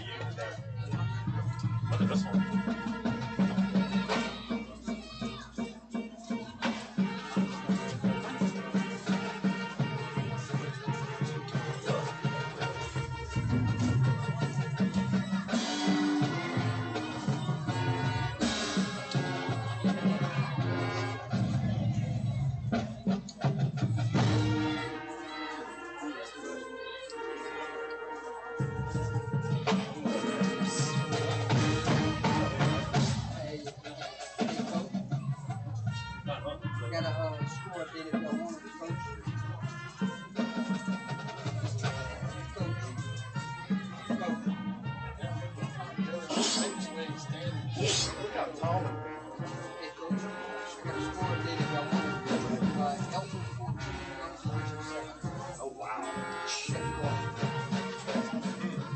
I wondered his vital plan. That's going to be big.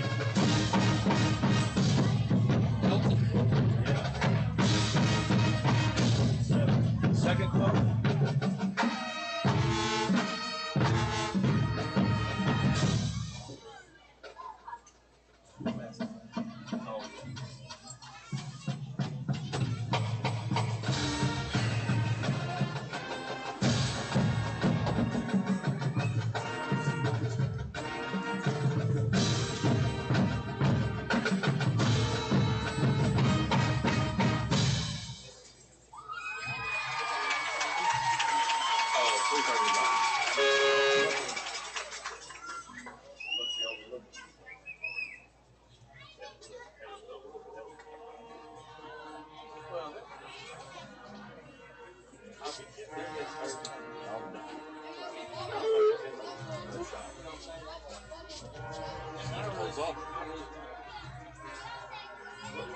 Should have been the first. We have 4 turnovers and an interception for Big Six.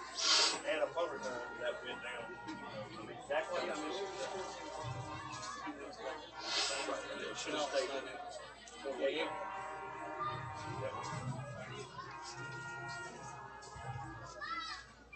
I still stand by though.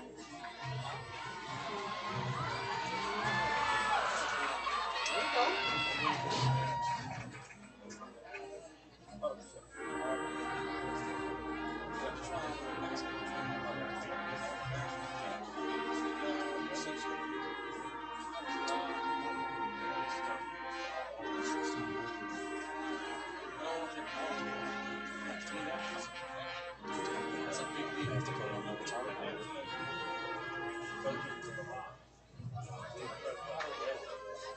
Well, I coached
How about that Basile band, ladies and gentlemen? Great job to the Bearcat band.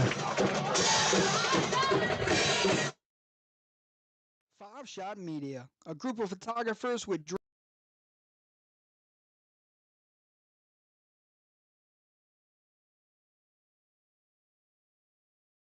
an avenue to help young men excel both on and off the field.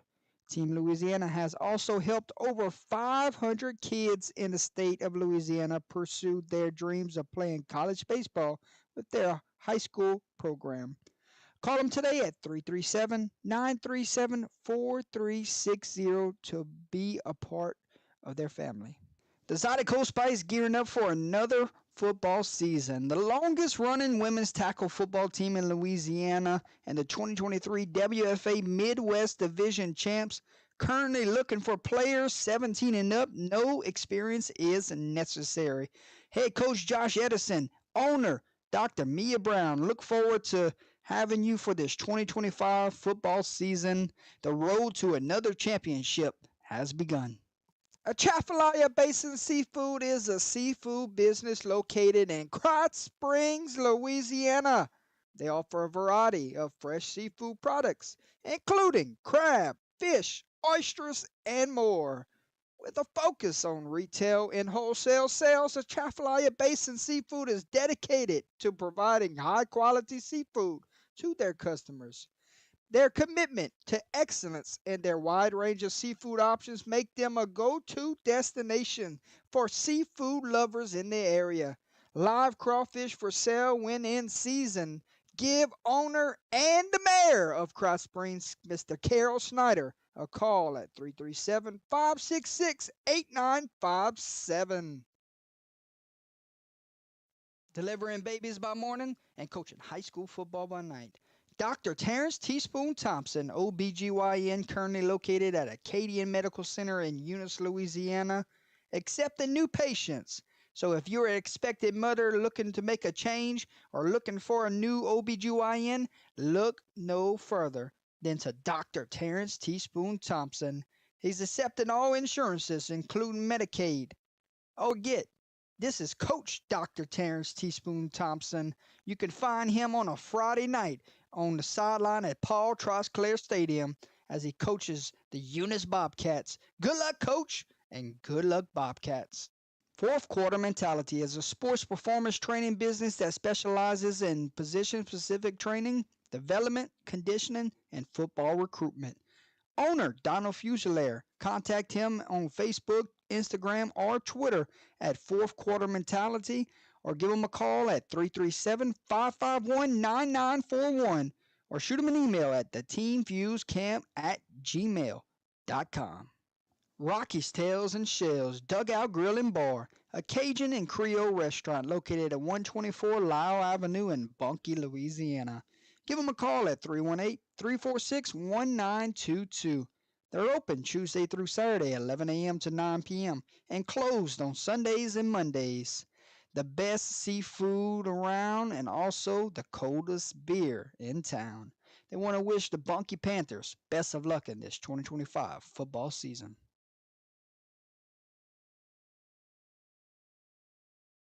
Complete Turf Care is your full-service natural grass athletic field contractor. Some of the services we provide include aeration, top dressing, verticutting, laser grading, infield renovations, complete field renovations, lip removal, sodding, seeding, and sprigging. We also do irrigation, design, installation, and repairs. We are a licensed general contractor, irrigation contractor, landscape contractor, and commercial applicator, and we have been in business over 20 years. We service all of Louisiana, and some of our customers include many high schools, colleges, and parks and recreation. Contact me, Nick Semino, at 337-230-6427. Guidry Graphics. Owner E.J. Guidry offers graphic designs such as sports graphics, schedules, game days, commitment graphics. He can design business logos for your company, design business cards, anything you need. E.J. Guidry and Guidry Graphics can bring it to life. He can design anything sports or business related. Direct message them through Gidry Graphic on their Facebook page. Bork's Supermarket and Specialty Meats has been a Cajun tradition for over 70 years. Hot boudin, hot cracklings, plate lunches, and home of the original jalapeno sausage cheese bread. 2 locations at 581 Saison Avenue in Port Barre, Louisiana. Or try the Lafayette location at 3211 Johnson Street. They offer catering for wedding receptions, banquet parties, and company functions. The best Sunday barbecue around. They open 7 days a week in Port Barre, Tuesday through Sunday in Lafayette, Louisiana. Venture Auto Parts, a local hometown auto parts store located in Delcombe, Louisiana. Open Monday through Friday, 7 to 5, and on Saturdays, 7 to 12. Give them a call at 337-685-4341. They sell auto parts and they're known for the lowest prices around. Owner, Mr. Clayton wants to send a special shout out to his 3 sons on the ERAF Bobcat football team. Senior Talon Landry, sophomore Cohen Landry, and freshman Kipton Landry. Industrial.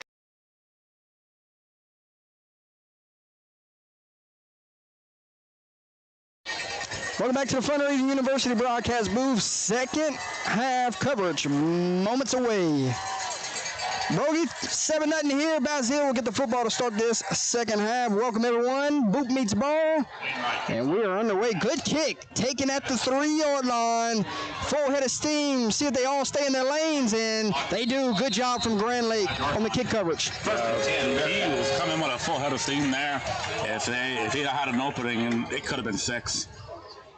But good job on the coverage. So that's where Basile will set up shop.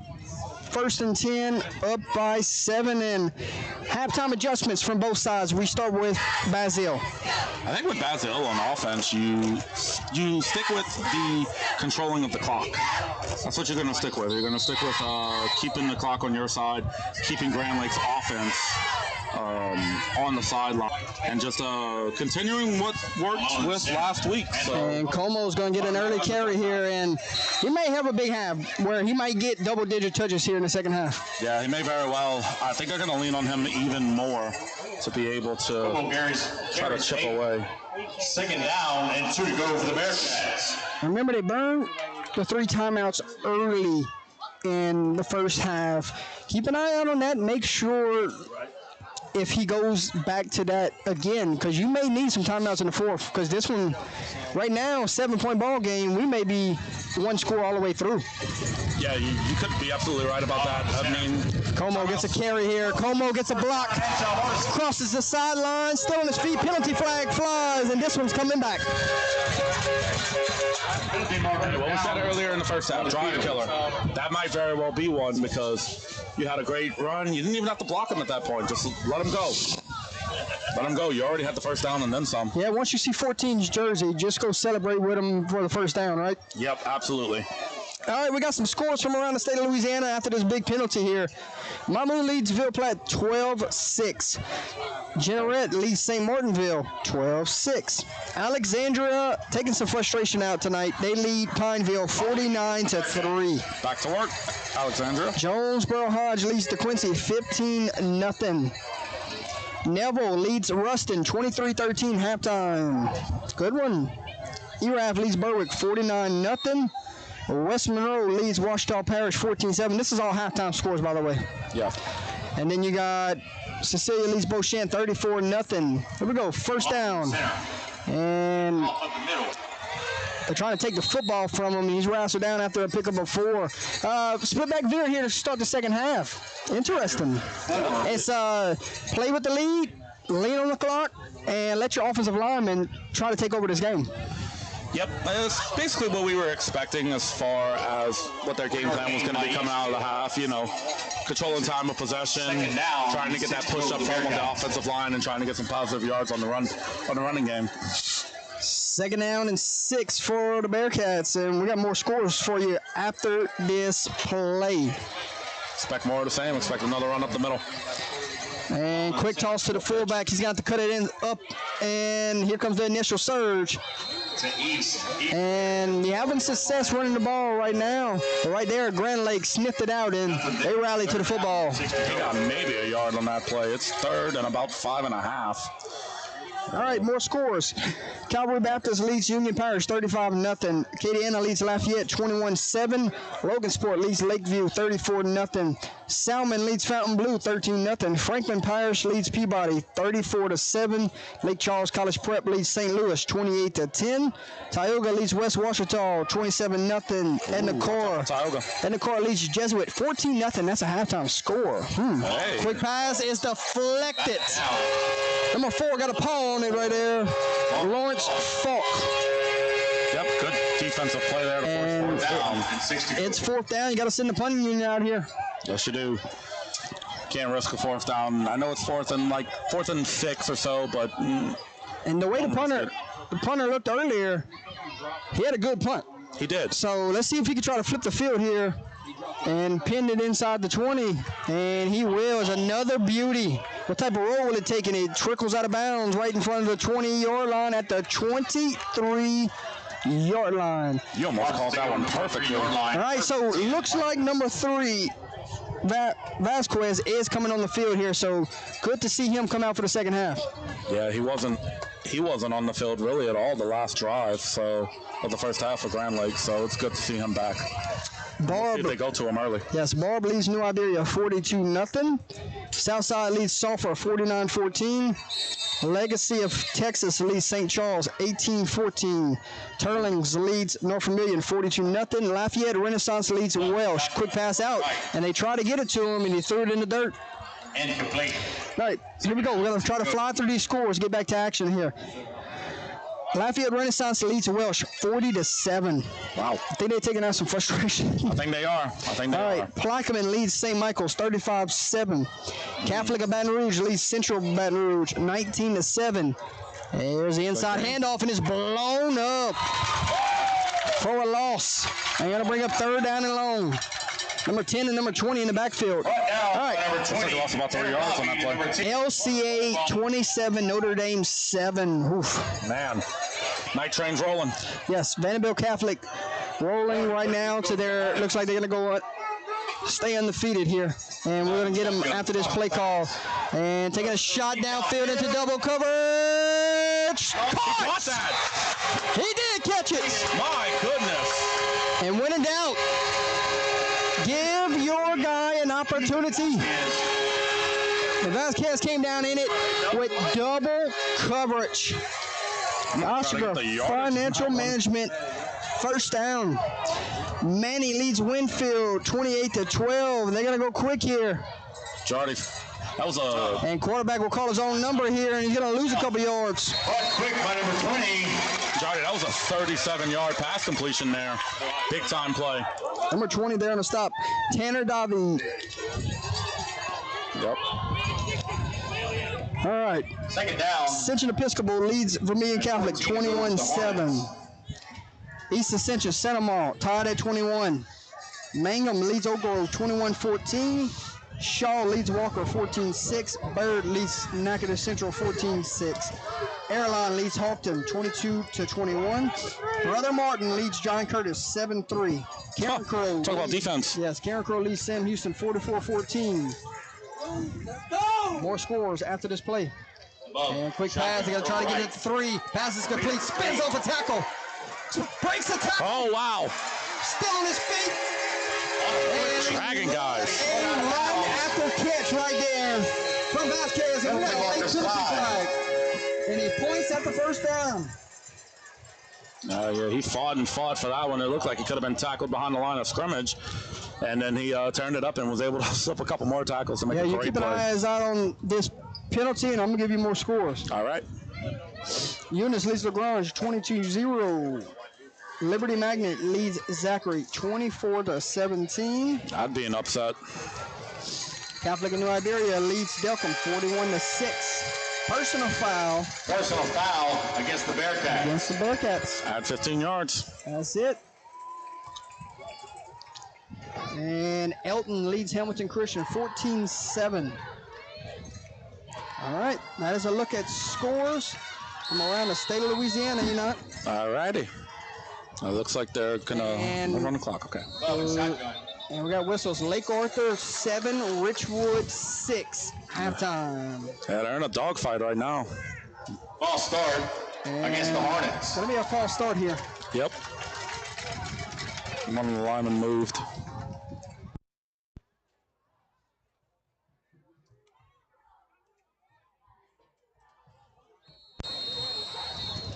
All right, here we go.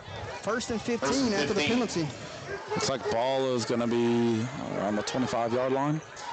I think it's at 25. And LeBeau's going to call his own number, gets a block. And coach is calling for a penalty, and we got a late penalty coming from the back judge. He might have just got it.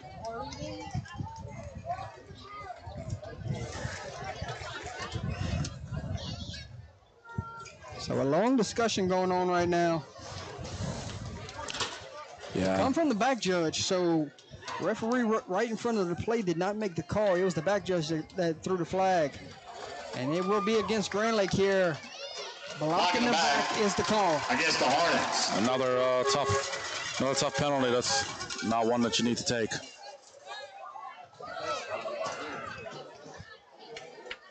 And I know we don't have the count right now of both teams, but Grand Lake's got a lot of penalties here through 3 quarters. Yeah, they do. They walk down the corner here. Shotgun. And they're looking threes away. Fire! Accepted.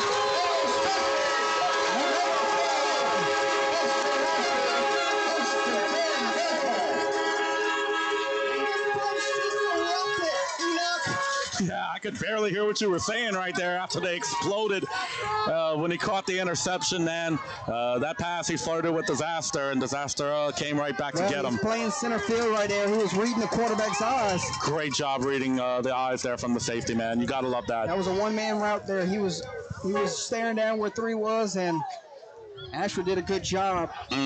Absolutely. And going to mark the ball at about the 6-yard line, Jordy, in the shadow of their own goalpost once again. Yeah, they've been backed up here quite a few times this evening. Yep. Ball in the center. And Como is going to go back to work here and picked up 3 yards. Como picked up a few. Hard-earned 3 yards there. Make it 2nd and 7. 4. 2nd down and 6 to go for the Bearcats. Call it 4. Yep, 2nd and 6.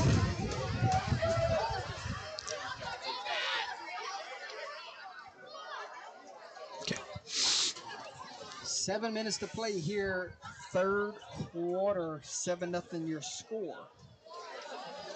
Yeah, I'm assuming that Basile will probably just keep this ball on the ground and see if they can get a push from the offensive line here.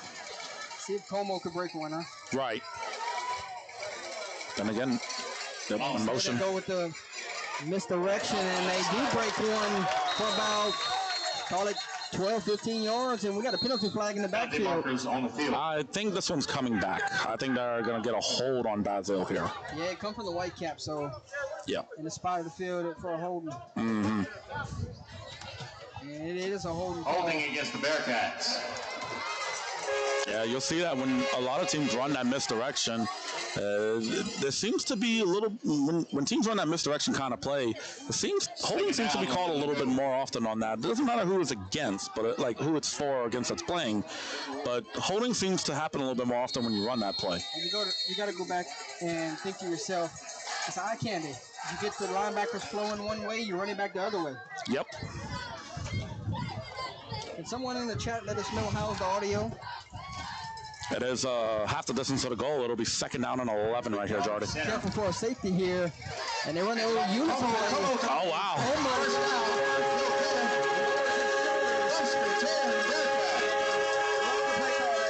I do too. And no penalty there to back it up. So 1st down, Bearcats. Yeah, 1st down. Looks like you got about maybe 13 or 14 yards, if I'm not mistaken. Y'all let us know in the comments if about 15 yards on y'all are in, because it doesn't sound too good upstairs right now. We're in the deer stand. We also have a good little breeze that's blowing in from time to time. So It could just be on our end, but they'll let us know. Yeah, I'm about to switch something up as soon as we get a break. All right. All right, that makes it first down and 10. They're about at the 19 or the 20-yard line. Looks like about the 20-yard line. Ball in the center. And quarterback's going to call his own number and is brought all the way back there. That was blown up by number 4.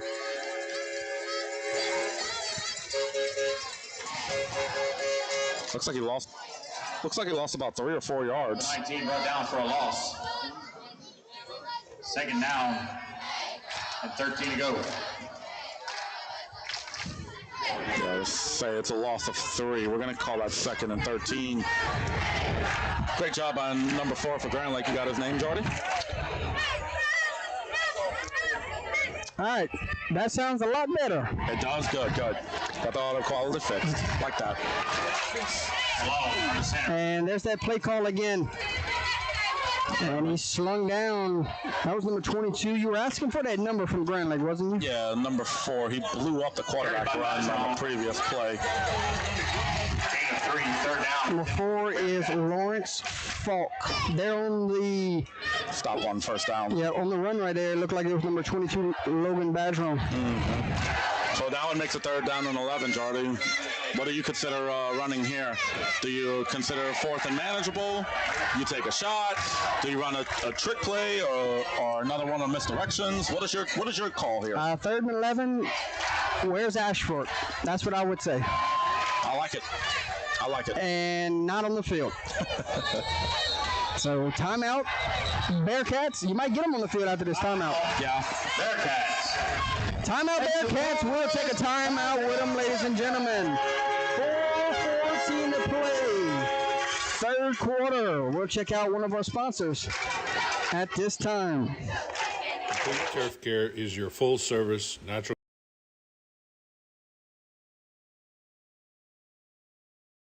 Has proudly served the oil and gas industry onshore, offshore, and internationally since 1979. With more than 100 years combined expertise, they provide creative, real-time solutions and services. They are team players focused on achieving customer goals and satisfaction. Enviro Resources, providing the oil and gas industry with sustainable solutions that protects the environment, drives cost savings, and prioritizes landowner satisfaction since 1995. Jacob Landry.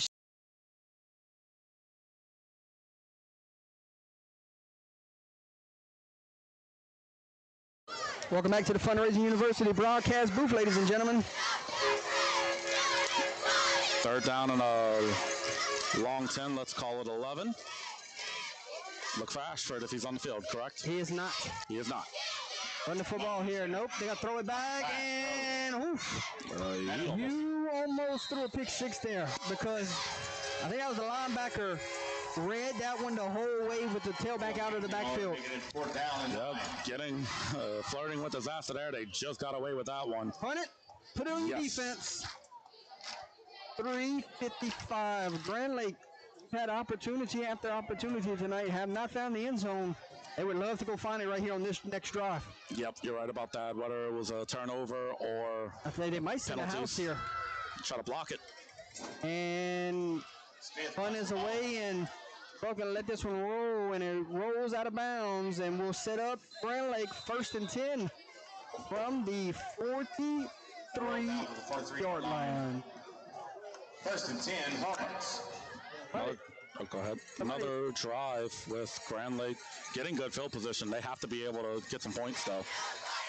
Somebody said, y'all come to the Roadhouse after y'all leave here. They got a DJ. Hey, sounds like a lot of fun.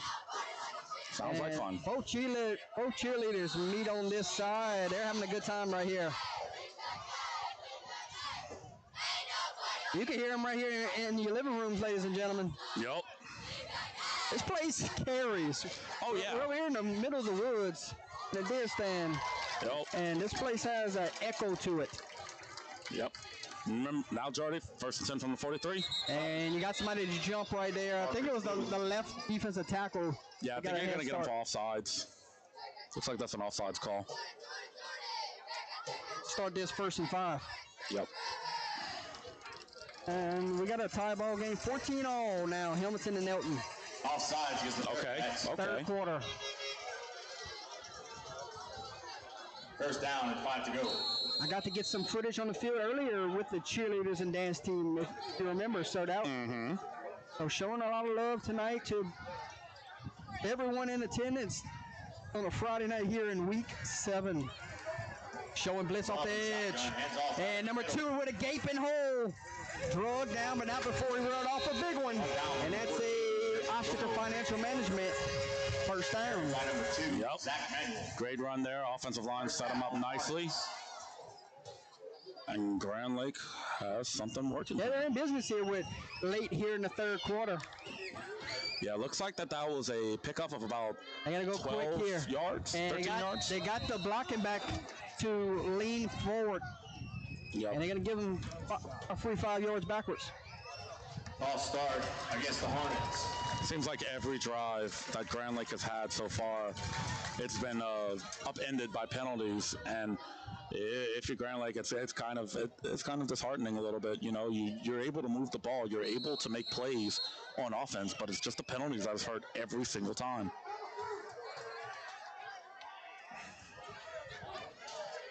Big run earlier with number 2, and we got whistles again. Another one. Tell you what, they're giving 3 cushion down here at the bottom. You got to think they're afraid of the vertical threat that he can bring to you. It's probably catching in front, rally to the football. Yep. Keep it honest. Keep everything in front of you. They don't want to get burned by the long ball here. And that big run earlier was number 2, Zach Manuel, by the way. Yep. And filling in for the injured running back. We were excited to see him tonight. A really talented running back here, but he is still injured. So prayers are with him for a speedy recovery and hope to see him on the field real soon. Looked like that was another false start, Jordy. It's going to be... And another penalty flag. It's 1st and 20, but we'll see what this call is. Yeah. It might be against Basile. It might be. Ty Smith.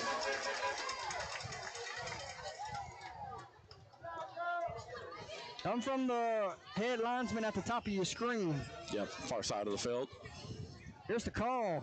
It is a legal procedure on the offense. So if it had been false start, they'd have just stopped the play altogether. Right. But that's kind of one of those calls where somebody was covered up or someone that had too many guys in the backfield, right? Yeah, you're right about that. And that's the 3rd penalty in a row. Yeah, they're going in the wrong direction. But when you got this guy down here at the bottom of your screen in the slot in, Ashford is following him wherever he goes. It's man on man here. You got him down in the slot. You can just throw him a jump ball. Yep. And they're looking the other way, and 2 guys around the area still came down with the football here. Yep. Good catch there. Yeah, number 21 there. Mm-hmm. Right down by number 21, Ty Smith. See how many yards Number 2, Zach Manuel. Ryder Shields. Reception. He got about 7 yards on that catch. Got 1:53 on the game clock. Makes it a 2nd down and about 18. And gonna run an option here. And gets the pitch off to 19. Good pitch. And good cut up to get something out of nothing there because Bearcats were flying to the football. Yeah, their defense is playing very well in this game.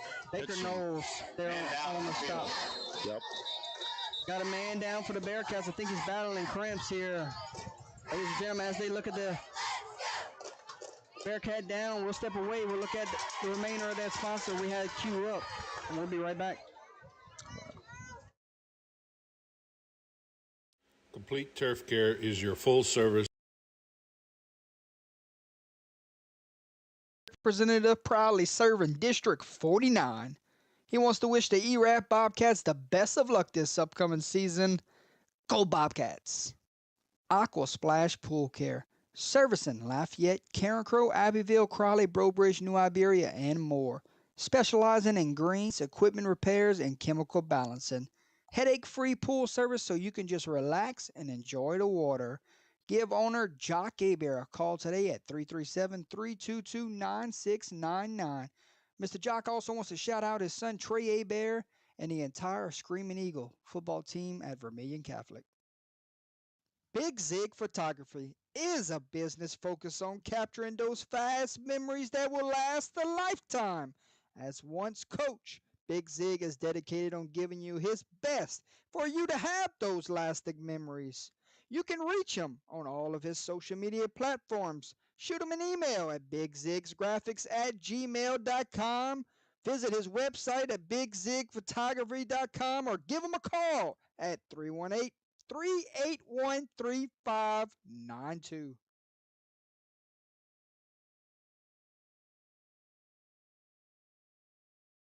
Come back to the Fundraising University broadcast booth.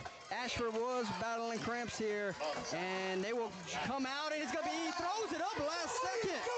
Oh, my goodness. That's going to be intentional grounding. Yep. Wow. Clear as day. Lucky that one didn't go backwards, or else that's It'd have been six a for fumble. Basile. That'd have been a fumble, and that would have been 6 because nobody would have caught up to the Basile Bearcat there. This is going to be 4th down. And long. And some penalty yards added on to it. Yep. It's going to be 4th down and long here. And if you're Grand Lake, you have to punt this one. My goodness, what a change of events right there. Yeah.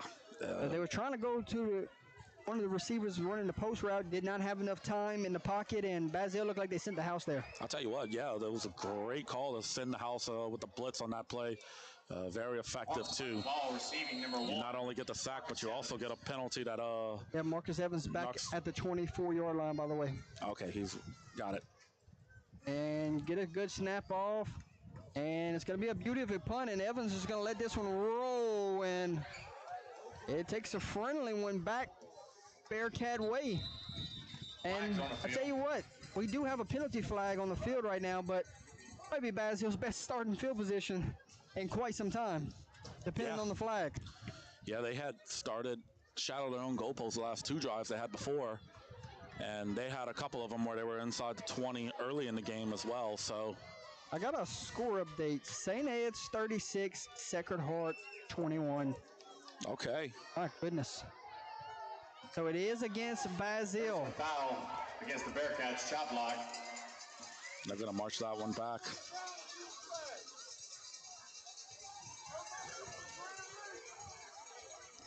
And we will see where this football will be. Got another score update. LCA 34, Notre Dame 7. I think LCA's proven they're the best team in that division. I think so. I think they have. Update on a big-time rivalry game. East Ascension versus Santa Mont tied at 21.5. So they're gonna. We talked about that good field position, right? Yep. They just took it from them with the penalty. They just took it from them. It's going to be like half the distance to the goal. I think they've been inside their 10 3 or 4 times tonight. This is at least the 3rd that I can remember, but there probably is a 4th one, yes. It's the 3rd one in a row where they've started inside of the 20, maybe inside of the 10. All right. Got to go to the length of the field. Up by 7, a minute to play here, 3rd quarter. Yep. Start off with a jet motion, cuts it back inside, and not a bad play call. Tough yardage there. Number 5, Landon Johnson on the carry. And then off to Johnson. Yeah, looks like he's going to gain about 5 yards on that one. 2nd down and 5. We'll get the 2nd down and 5 to go. Definitely what you want to see on 1st down. If you get 5 yards on 1st down each time, odds are you're going to convert in the 1st downs quite a bit. And I believe you could take this one more play, and it will get you to the end of this quarter. Yep. Basile's been patient with the clock. They're letting it run down. I assume that this will, in all likelihood, be the last play. And penalty flag, so they will have to run another play. Yep. That's going to be a face mask against the defense, I believe. It's going to be an automatic 1st down. Automatic 1st down. Automatic Ostraker Financial Management Services 1st down.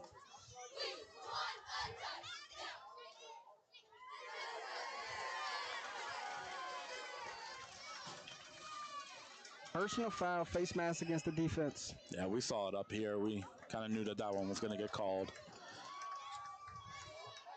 A big 15-yarder, and clock going to run on the Whitecap signal. Let's see if coach is satisfied to take this one to the end of the quarter.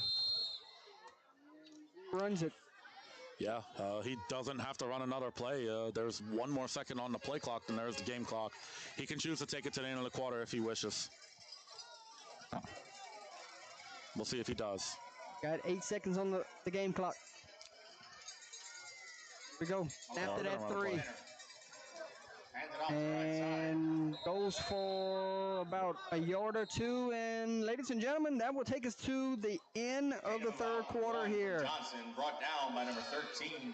3 quarters have come and gone here from Hanson Field. 7-0 your score. 12 minutes to go to decide a week 7 Friday night football district matchup.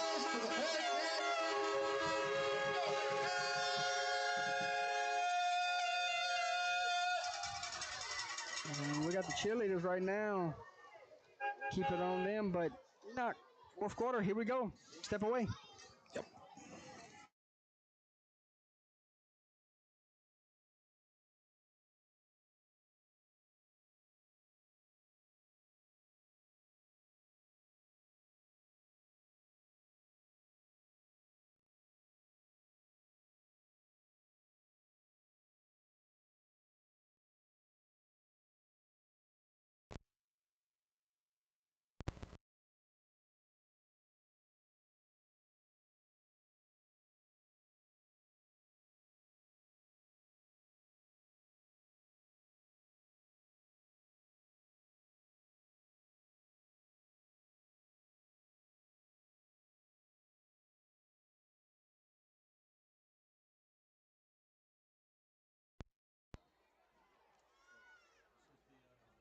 You still having issues with it being on number 3? Put it back on.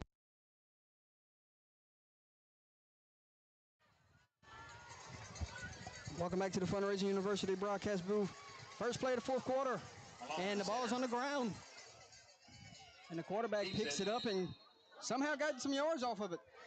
Yep, that's a heads-up play. You know, the ball falls on the ground. A bad center quarterback snap exchange. It's like that's probably the second time or maybe third time that's happened for Basile, but it hasn't turned into a disaster for them yet. So it's going to make it third down and about 5. And let's go back to what we've been saying all game long. Third and manageable. Yeah, this is the definition of it. Third down and 5. They're down in 5, and you have your entire playbook that's open to you. There goes the motion. Quick toss to number 11. This play has worked all night and is going to work one more time here. Needed 5. Got about 9. First, and Ostraker Financial Management Services, first down. Yeah, Landon East with the big-time carry. Yep.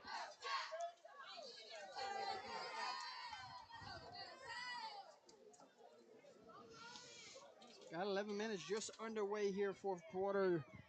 You think of Basile, you would love to go get points on this drive to go up 2 scores because, I mean... Your defense is pitching a shutout. So far. They're pitching a shutout so far, and I'll tell you what, man, if Basile's defense keeps playing the way that it does. With Como here, breaks a couple tackles, and he's down at the 50 for a 5-yard pickup. Yep. Makes it second down and 5, staying ahead of the sticks. Second and 5. Second down and 5 to go for the Bearcats. Second set of downs in a row that they've gotten 5 on first down. So ball lies at midfield, and we got 10-17. We'll be watching the game clock the rest of the way. Oh yeah, we definitely will be. How many more possessions will Grand Lake have of the football? That's the key the rest of the way. Yep. How many more times will their offense get a chance to touch it? Yeah, Grand Lake needs a big step-up play on defense here. Hand off to Johnson. And Johnson picks up 2 yards, and we'll go third down and medium again. Yep. This time it'll be third down and 3. Third down and long 3 to go. I don't know where you have almost your entire playbook to decide what you want to do here on this third down.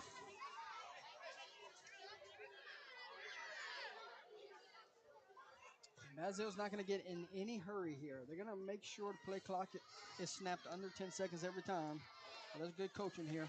Yep, they're playing what we call keep away. They're keeping Grand Lake's offense on the sidelines. You got everybody in the box. And you got two guys that moved there. And this play is blown up for a loss. And there's a late penalty flag.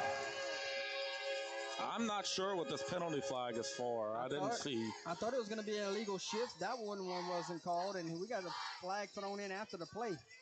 Yeah. It looked like that would have been a loss of 4. Let's see what the call is here. And they call face mask against the defense. Against the Hornet. So a play that looked like it was never going to get off because of the shift, not called. First down, Bearcats, or where did they spot it at? It's a 5-yard penalty, and they're going to mark it at the 49-yard line. All right, so it'll be 3rd and 4. Let's switch that back up. I thought it was an automatic first down, so I got to fix it. And Coach Wainwright wants an explanation here. Right.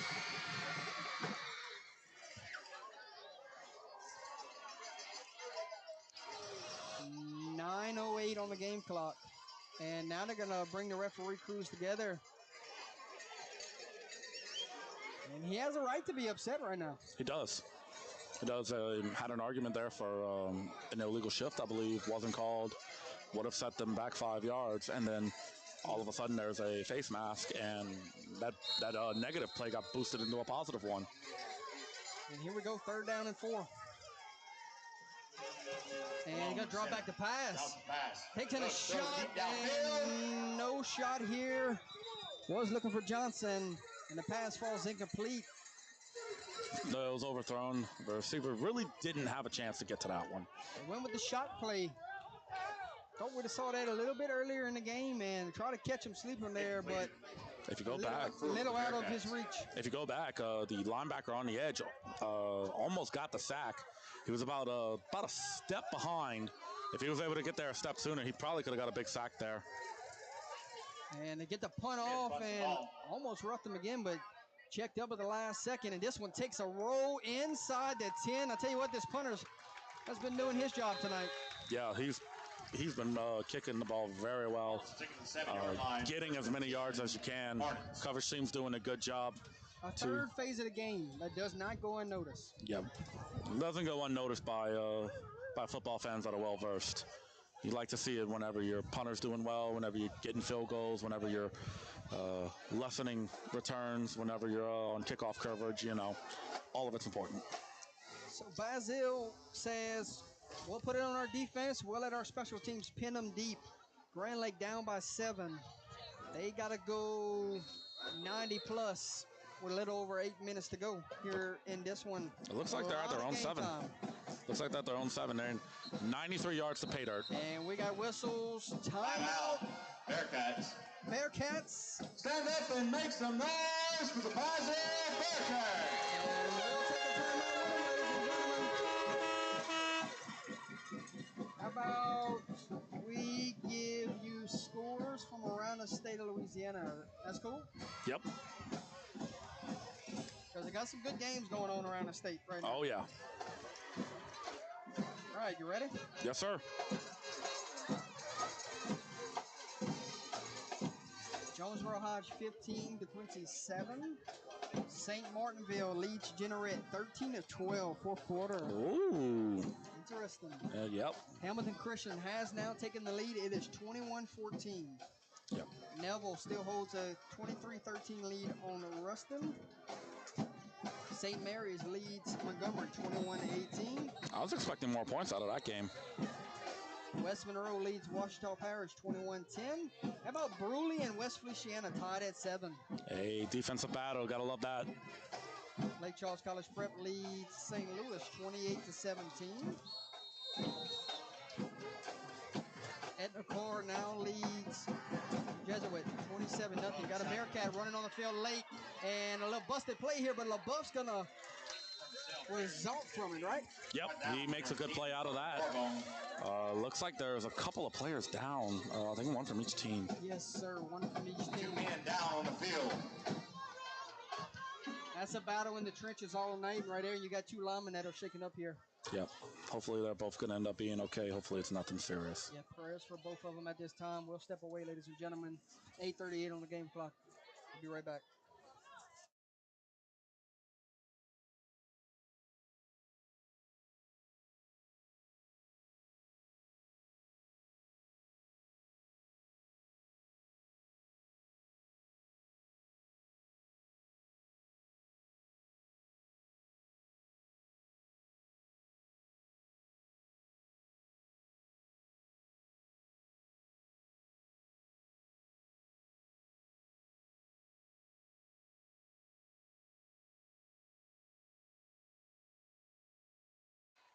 Ladies and gentlemen, Roman Cortez is going to walk off on his own power, but we still have a Hornet down at this time, Enoch.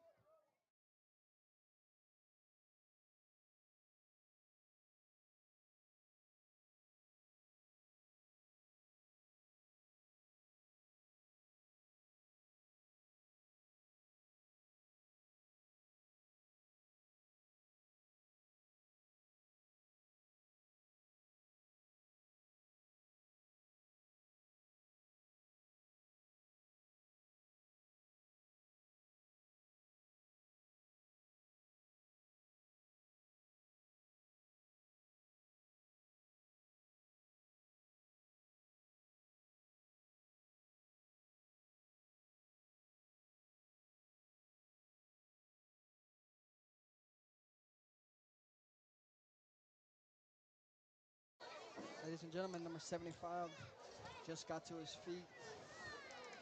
Marcus Brothers. Yeah, Marcus Brothers. Yep. So we're praying for him at this time, Enoch. Yeah.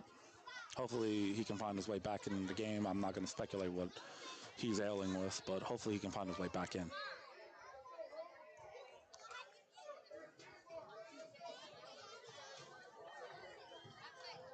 Second down and 2. It was a gain of 8 by the quarterback on that first down play.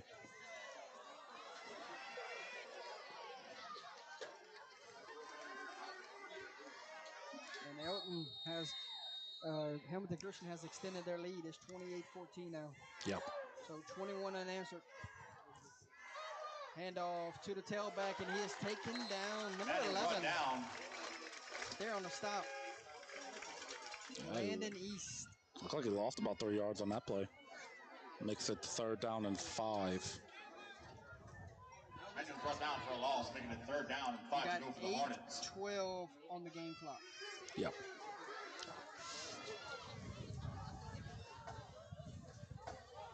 I would imagine if you're Grand Lake, I would think a pass play is probably something that they're going to need to run here.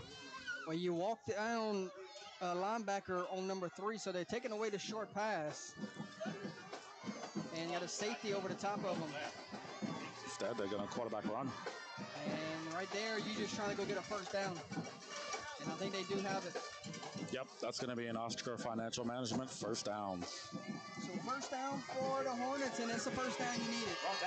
You absolutely do. It's a 7-0 game. You got to find a way to punch it into the end zone if you're Grand Lake on this drive. You can't take any more chances, and you can't expect to have another possession if you don't score here. Absolutely, my friend. 7:29 on the game clock, and fast-moving football game we've had tonight. Oh, yeah. There's a snap, handoff to the tailback, and tell you what, it's been tough sledding from that Bearcat defensive front. Yeah, the Bearcat defensive front's done a really good job minimalizing gains through the middle. Got to give them credit for that. And they get credit for a 1-yard gain.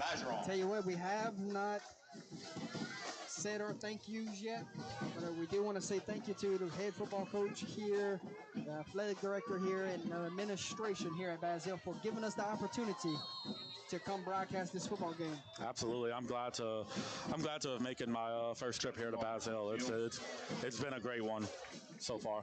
Offsides on the defense. Your first trip here to Basile, my 14th. Oh yeah, you are well versed. You are well versed here and well known here in Basile. If people know who I am, it's probably just from the from the pick shows. Wednesday night shows. Yup. 6:45.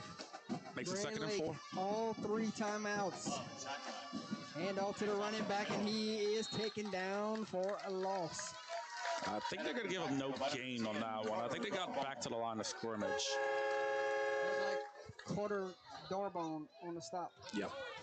Yeah, that one's going to be no gain. So it's going to be 3rd down and about 4.5. He might have lost half a yard. That clock is rolling. Yep. And we got whistles. Timeout, Bearcats. Bearcats. That's their last one of the Make game. some noise for the Basile Bearcats. Final timeout in this one. 6:13. You're watching Friday Night Football live on Under the Lights. We'll be right back.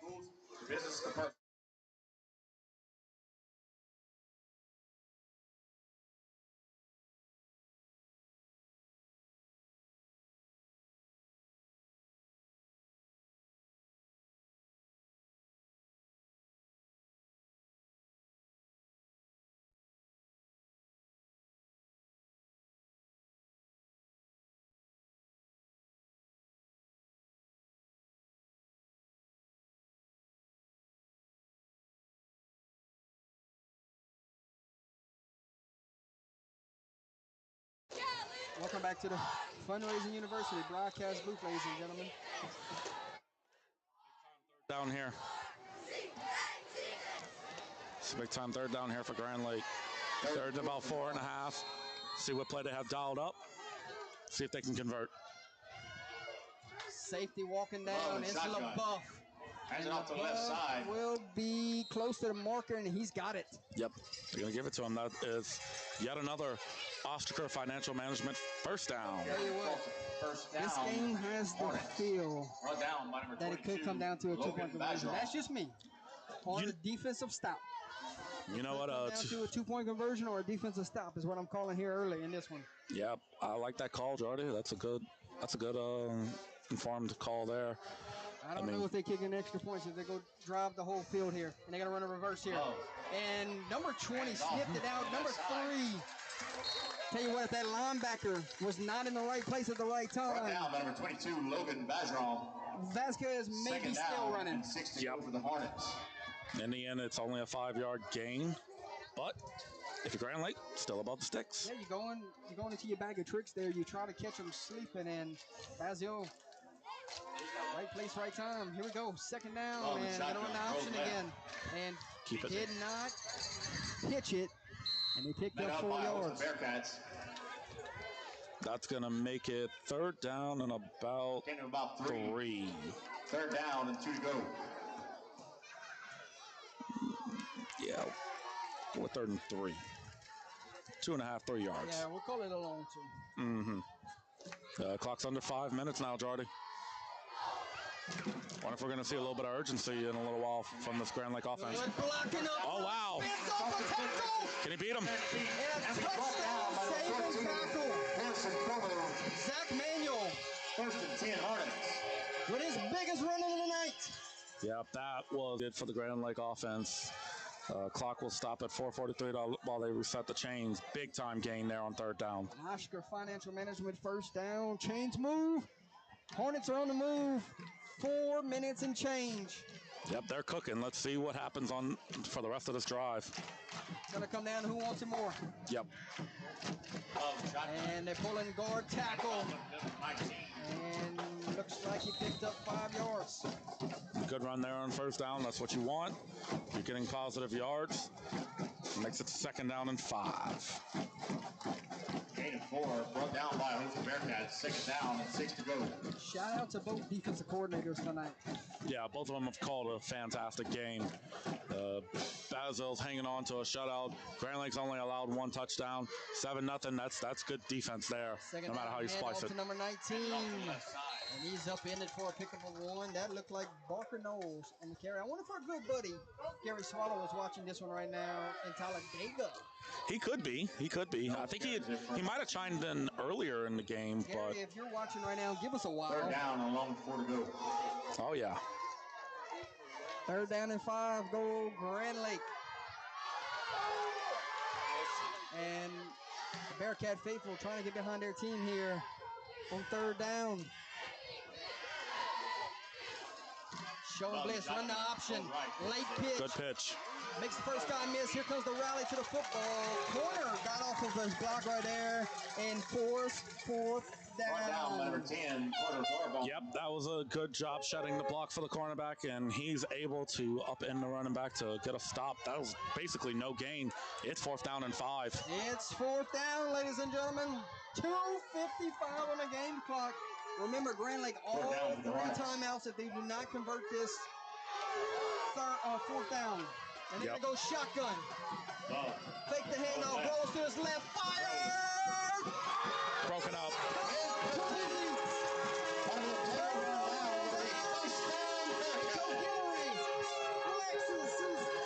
On the sideline. Well done, defense.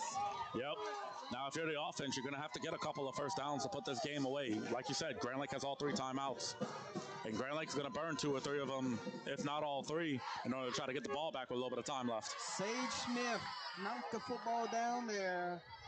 Had a shot for the interception, but could not bring it in, but I believe they're still happy for the turnover on downs. It's a good play to just knock it down, because if he catches it and then if somebody wraps him up and he fumbles it, you could lose the ball right there. So you know what? Just knock it down on 4th down, take the possession right there. That's a heads-up play.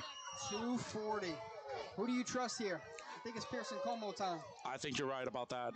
Pearson Como, give it to him here on 1st down, see what he does. And Gary is watching. Instead, they go with the speed sweep. Johnson Runs right into the linebacker, and timeout Grand Lake. 25. Jax Tingler on the stop. Yep. Found out that he was the leading tackler Man down on the field tonight. Mm-hmm. And we got a Bearcat slow to get up here, and Grand Lake called it. Yep, got it. Grand Lake called timeout. Well, we got a Bearcat shaking up right now. It's your leader. It's your leader on the field, Cortez. Hopefully he's gonna be okay. He's shaking up, but that's not a good sign. No. But he's tough. Yeah. You know he wants to finish this football game. Oh yeah. He's tough. He'll play through pain. We'll see if he does come back. Shake off whatever's ailing him. So, first time out burnt for Grand Lake. You got 2 more in your back pocket. Yep, and this fares well for Grand Lake, only allowing 1 yard here on 1st down. They get another stop like that, and then you call another timeout. Grand Lake could have some wiggle room there on defense to keep everything ahead of the sticks. So you try to go with the speed motion just now to try to get them out of the box, and didn't pick up anything. So right now, do you go right back to dive left, dive right? You got a man wide open down here at the bottom, and they calling it from upside in the booth. So got a corner to run over late. Yep. And they're gonna run the Eunice play again. And Como is brought down. Timeout Grand Lake. Didn't have a whole lot to work with on that one. Caravan number 14. You look at the play call there, and it does look like a busted play, but you got a tailback right there hiding, waiting for the quarterback to go sticking in his. Stand up and make some noise. Yeah, it didn't look like it was set up the correct way, and that's how it was led to be busted. Luckily for them, they only lost a yard, so it'll make it 3rd down and 11, and this is a positive sign for the Hornets. Yeah, speaking of Eunice, Coach Dale Guillory, Eunice product, spent many years on that Bobcat sideline coaching with Coach Trosclair, won a state title in 2018, so you know the Bearcats got a good one here. Oh, yeah, they do. They absolutely do. Don't know if they could ask for too many better options. He's a great one, man. Coaching a fantastic game. Got to talk to him over the summer for the stadium tours, and he said it was the right time in his career to take the step into head coaching duties. Yep, and that's the beauty of it, man. He knew when it was the right time to take the next step, and you know what? Spent a lot of years on that sideline, strength and conditioning, or defensive coordinator, so wishing him much success, and we're thankful for the opportunity to be here. Absolutely, man. Glad to be here. 3rd down and 10. I don't think you throw it here. You got to make Grand Lake burn another timeout. Yeah, make them burn another timeout. There's that play call from earlier, and it's going to be short of the marker. Basile carries it down the field. That's the one I went with. Yep. Don't go in the air. And we got a man down on the field. So I don't think Grand Lake burned a timeout. I think No, they didn't. Officials timeout. No, they didn't burn a timeout and then come from the sideline, but there is a shaken up Hornet. There is a Hornet shaking up, ladies and gentlemen. We'll step away. 2:13, a 4th down and 2 when we come back. Basile has a decision to make. Do you go for the 1st down and the win, or do you punt it and put it on your defense? We'll let everyone think about that as we step away.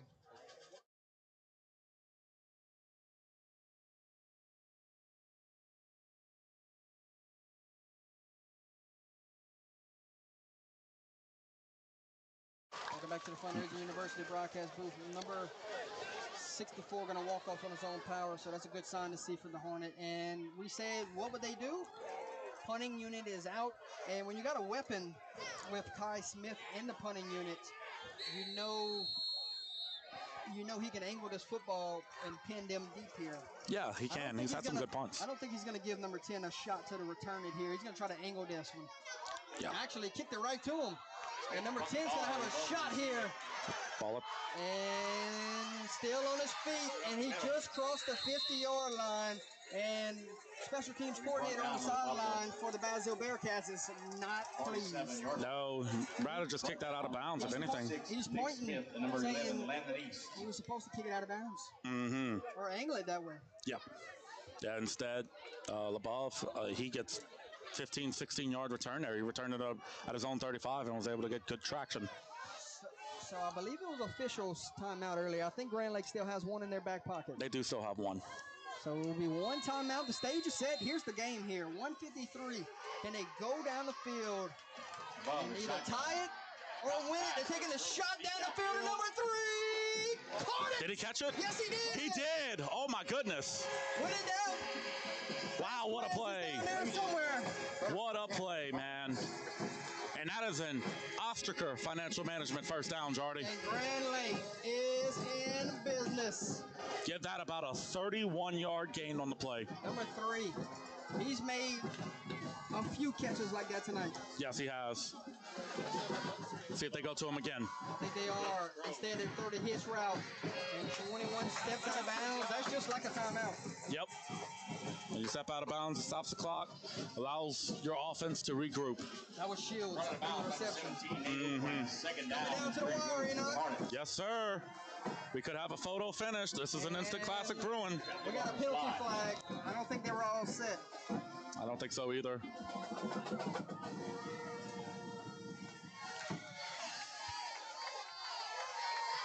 And you want some good news? Cortez is running back on the field. That's good. That's good to see. Because he was shaking up pretty good last time. He was on the field, so. False start is the call here. Makes it 2nd and 9. There's a lot of nervous energy in this stadium right now. On both sidelines, both bleachers. 1:25. One timeout for Grand Lake. Down by 7. Wonder what the stoppage is for the officials. Probably the officials had a quick word with each other, discussing something. Make sure you have the right spot on the field. Right.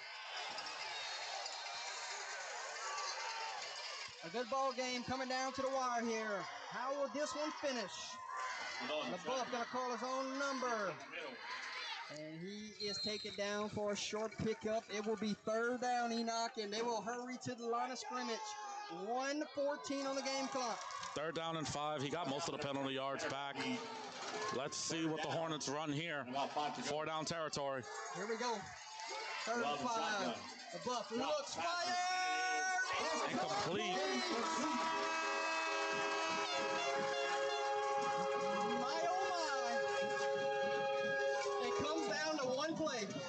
Yep, this is the game right here. Nate O'Quinn on the coverage. I like the route. I like the play. I like the play call. Gotta go to Vasquez here. Yeah, you do. Get it in the hands of your best player. Here's the game. And they're looking over.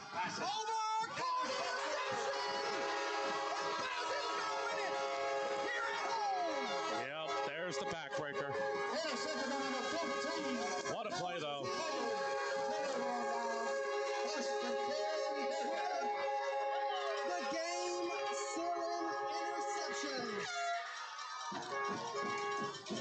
Like, I'll say this, I hope coaches. Como just called game. Yes, he did. I'll say this for Coach Guillory. I hope he's going to be buying some donuts for his kids come Monday morning. Shutout. For the shutout. Yes, sir. There you go.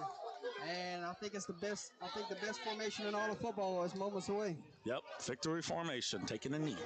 What a game! 7-0. That's not what we expected. No, we didn't expect that. We expected it to be a little bit more wide open on offense. And they're going to try to get out of their own end zone here. You forgot they were at the 1-yard line. Yeah. So anything could happen. A fumble snap, recovered in the end zone. Anything could happen right now. Yep. So we're a little quick to pull the trigger on this one. Call the timeout, their final one. Call their final one. At this point, you're kind of just hoping that there's a mishandled snap or something like that. And they did not go to 3 there. No, they didn't. Just a keeper.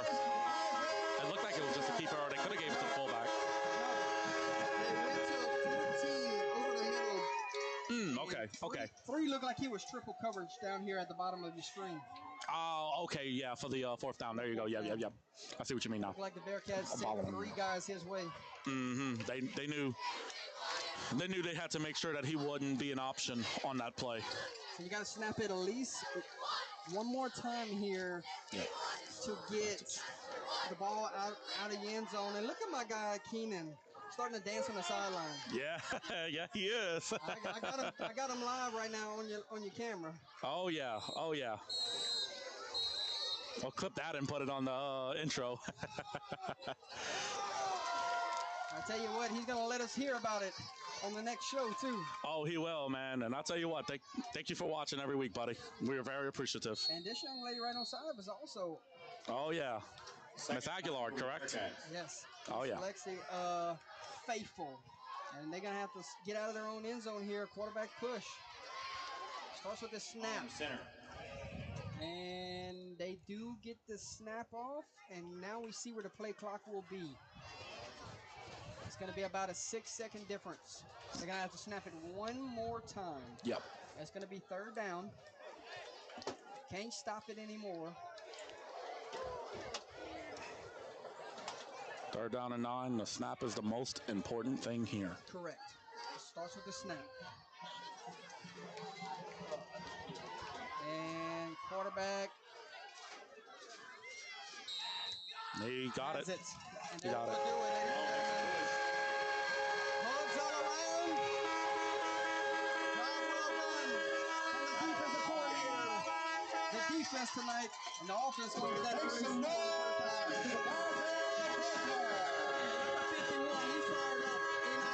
Yep. Oh yeah. You love to see raw emotion from players, don't you? Oh, you absolutely do, man. This is the biggest. It's the biggest joy to win a one-score game like this. Tell me something. Basile know their backs were against the wall. They're on the bubble. How important is a win like this to keep your playoff lives alive right now? Yes, this is a big win, but they can't get whatchamacallit complacent here. This win definitely helps, but they still have to go and play the rest of the season, try to get 1 or 2 more wins, and try to improve your seeding. Well, it started with this one. This is playoff football the rest of the way for them. Yeah, pretty much. It pretty much is. Grand Lake, back-to-back losses here. And I'm sure it's back to work early next week to finish this season off the right way, correct? Yeah, for sure. This might be one where it kind of gnaws at them. You know, this could cost them a home game in the first round. I think they're going to meet in the middle of the field. Thank you, Lex. Basile fans will head to the field. A lot to celebrate tonight. Yes. It was a great defensive game. If you like defense, you were going to like this game. It was a little. There were quite a few penalties in the first half, and in the second half, after early third quarter, the penalties were mostly stopped coming. You know, the game was played cleaner after the early third quarter, so you like to see that too. Basile at Hanson Field, wouldn't you know it? Find a way to win a ball game. They absolutely do, man. And for my first time, what a game to go to, huh? You go to a 7-0 defensive slugfest. Can't ask for anything better for myself personally. No, because if anybody knows me, they know I like good defense. And next week for the Bearcats, guess who it is? You know what they're playing for next week? What are they playing for? Battle of the Bayou. Elton. It's Basile Elton right back here at Hanson Field next week. Can you imagine that one? And the way Basile's defense played tonight, Lemoyne coming in, you know he's going to get 40-something carries, but if that defense plays the way they did tonight, watch out moving forward. Yep, absolutely. Let's see who Grand Lake's playing next week. Maryville. They got Maryville, yes.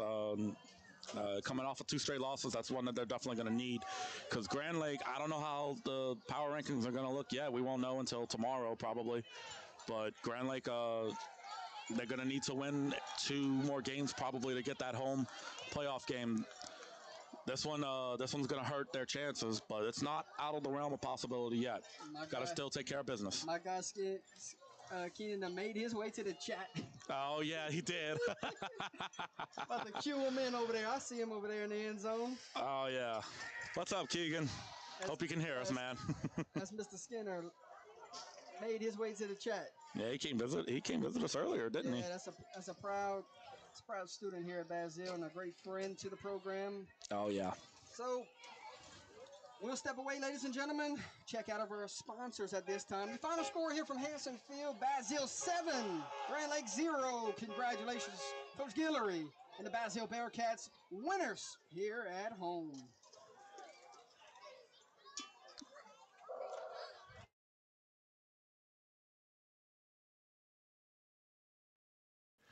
Gary Swallows Taekwondo Plus Tiger Rock Martial Arts, serving Opelousas and the surrounding area since 1988, with programs specially designed for all age groups: Tiger Cubs, 4 and 5-year-olds, juniors, 6 through 11-year-olds, teens, 12 to 15-year-olds, and all adults, 16 and above.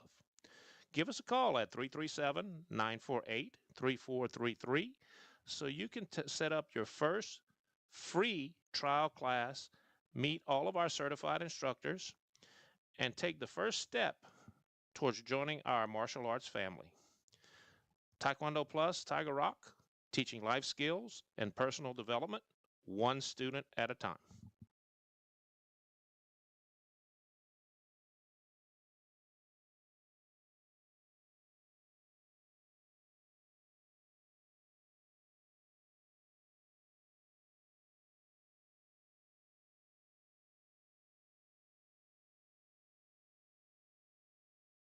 UTL Player of the Game sponsor: Whips Prints, Custom Apparel, and Substrate Designs. Owner Kenneth Whip Beverly is located in Crowley, Louisiana, with all your heat transfer and sublimation shirt design needs. You can follow him on Facebook or Instagram. Give him a call today at 337-581-6631. Tell Whip Under the Lights sent you on by.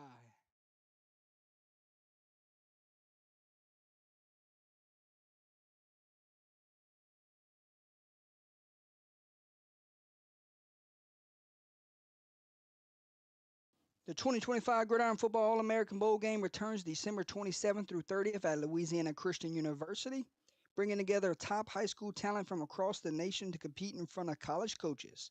This prestigious event has helped over 98% of its participants receive scholarship offers, with more than $100 million in scholarships awarded by colleges over the past 7 years. The Bowl Week features the annual 7-on-7 with the pros on December 28th.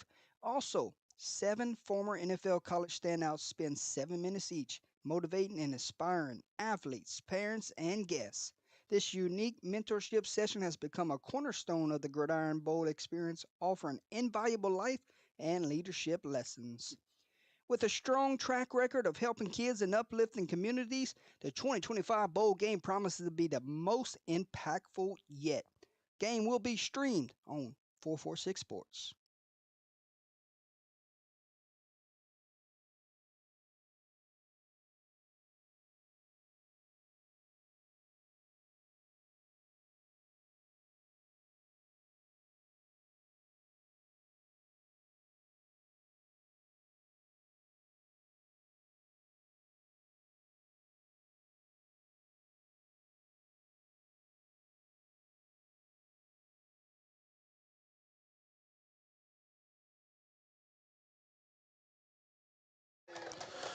Welcome back to the Fundraising University broadcast booth.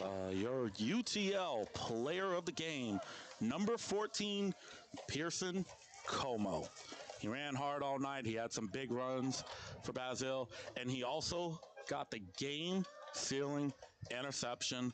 Way to go, Mr. Pearson Como. Much deserved player of the game win there for him. While we await for Jordan to get onto the field to execute the player of the game interview and the coach's interview for the Basile Bearcats, let's do some scores from around the state of Louisiana. You got everything, buddy?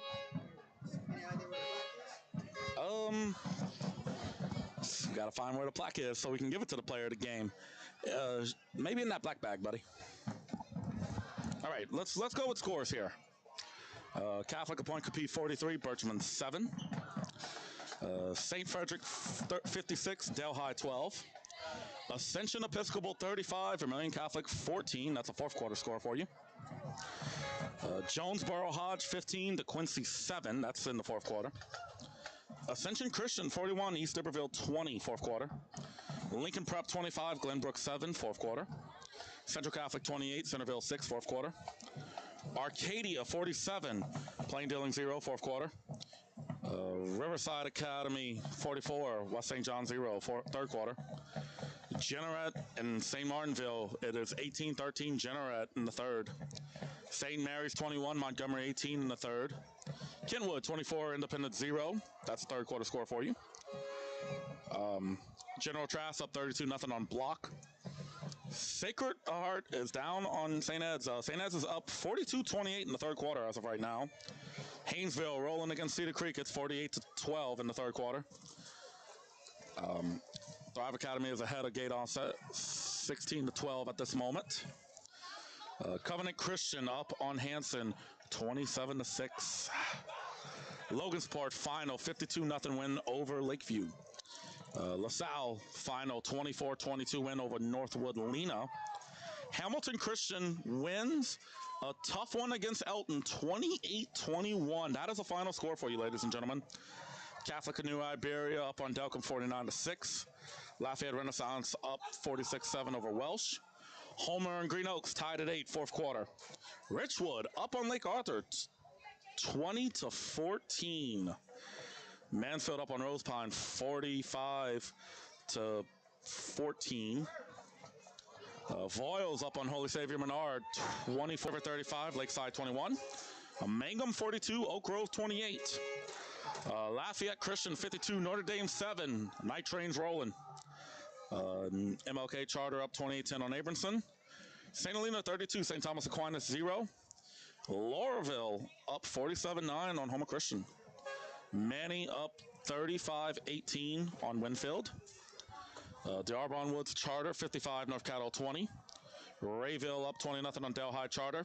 Final score, Calvary Baptist 48, Union Parish 0. Fourth quarter score, Marksville 14, Caldwell Parish 7. All right, at this time, I think Jardy has found the player of the game. We're going to check the mics here. Let us know in the chat if we have audio.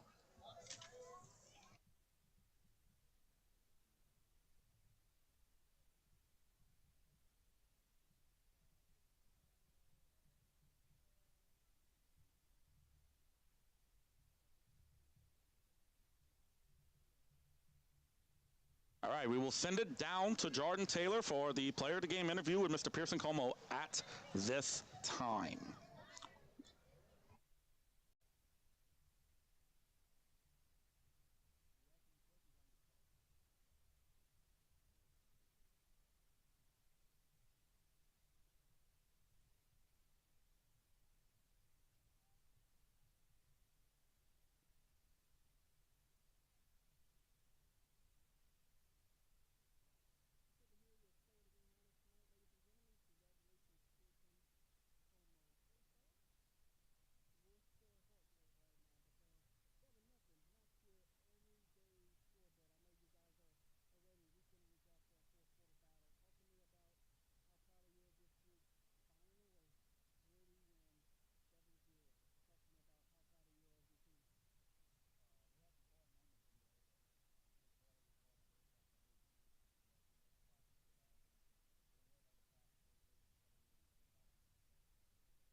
once that roughing the punter happened, your offense went into a different mode right there. Y'all saw end zone in y'all future, and y'all finished it off right there. How important was that 7-0 score, and y'all never looked back after that? That 7-0 score won the game for us. That hard drive we had at the first drive, that roughing the kicker, that's what made us win the game right there. We had a strong drive. We had to push for it and work our butts off for it. But our slate comes in handy, and our linemen get their work in. You spoke with myself before we went on air just now and said that the offensive line is playing both sides of the football, and they don't come off the field much.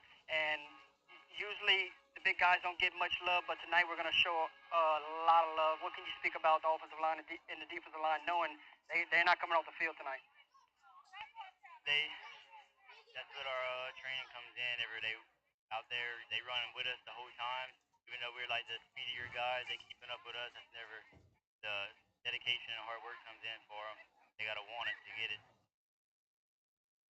How important was it knowing it's week 7, you guys are fighting for your playoff lives, and you get a big win here to keep that?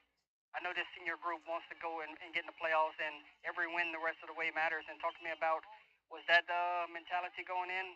It's we're fighting for our playoff lives, and we want to go get it done the rest of the way?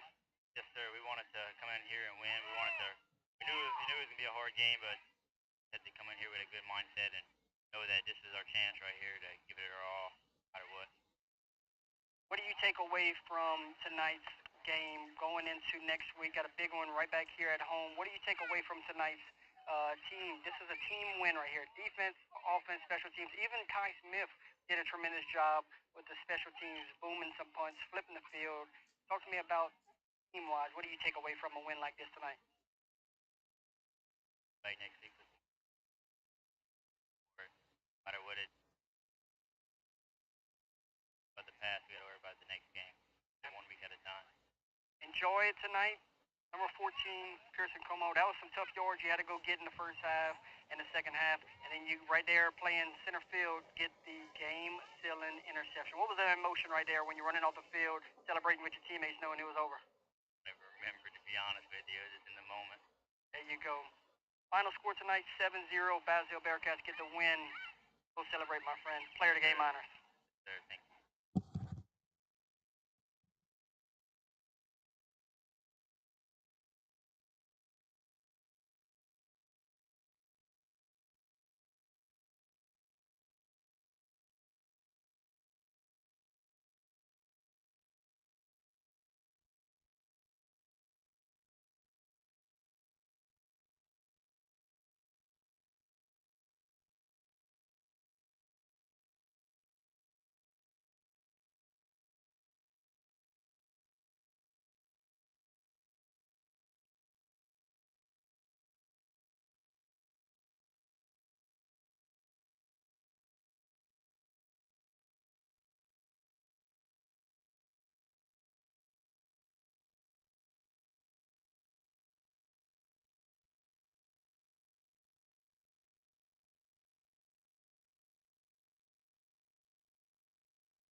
Welcome back to the Fundraising University broadcast booth. That was the player interview with player of the game, Eric Como. Your final score in this game, it is Basile 7, Grand Lake 0. Congratulations to the Bearcats for a much-needed win. For myself, for Jordan Taylor, well-deserved win. Congratulations for, so on behalf of myself and for Jordan Taylor, we're going to end it right here. Thank you all for watching this great game that we were able to cover. Thank you to the coaches and the administration of Basile. Thank each and every one of you. And and forever, you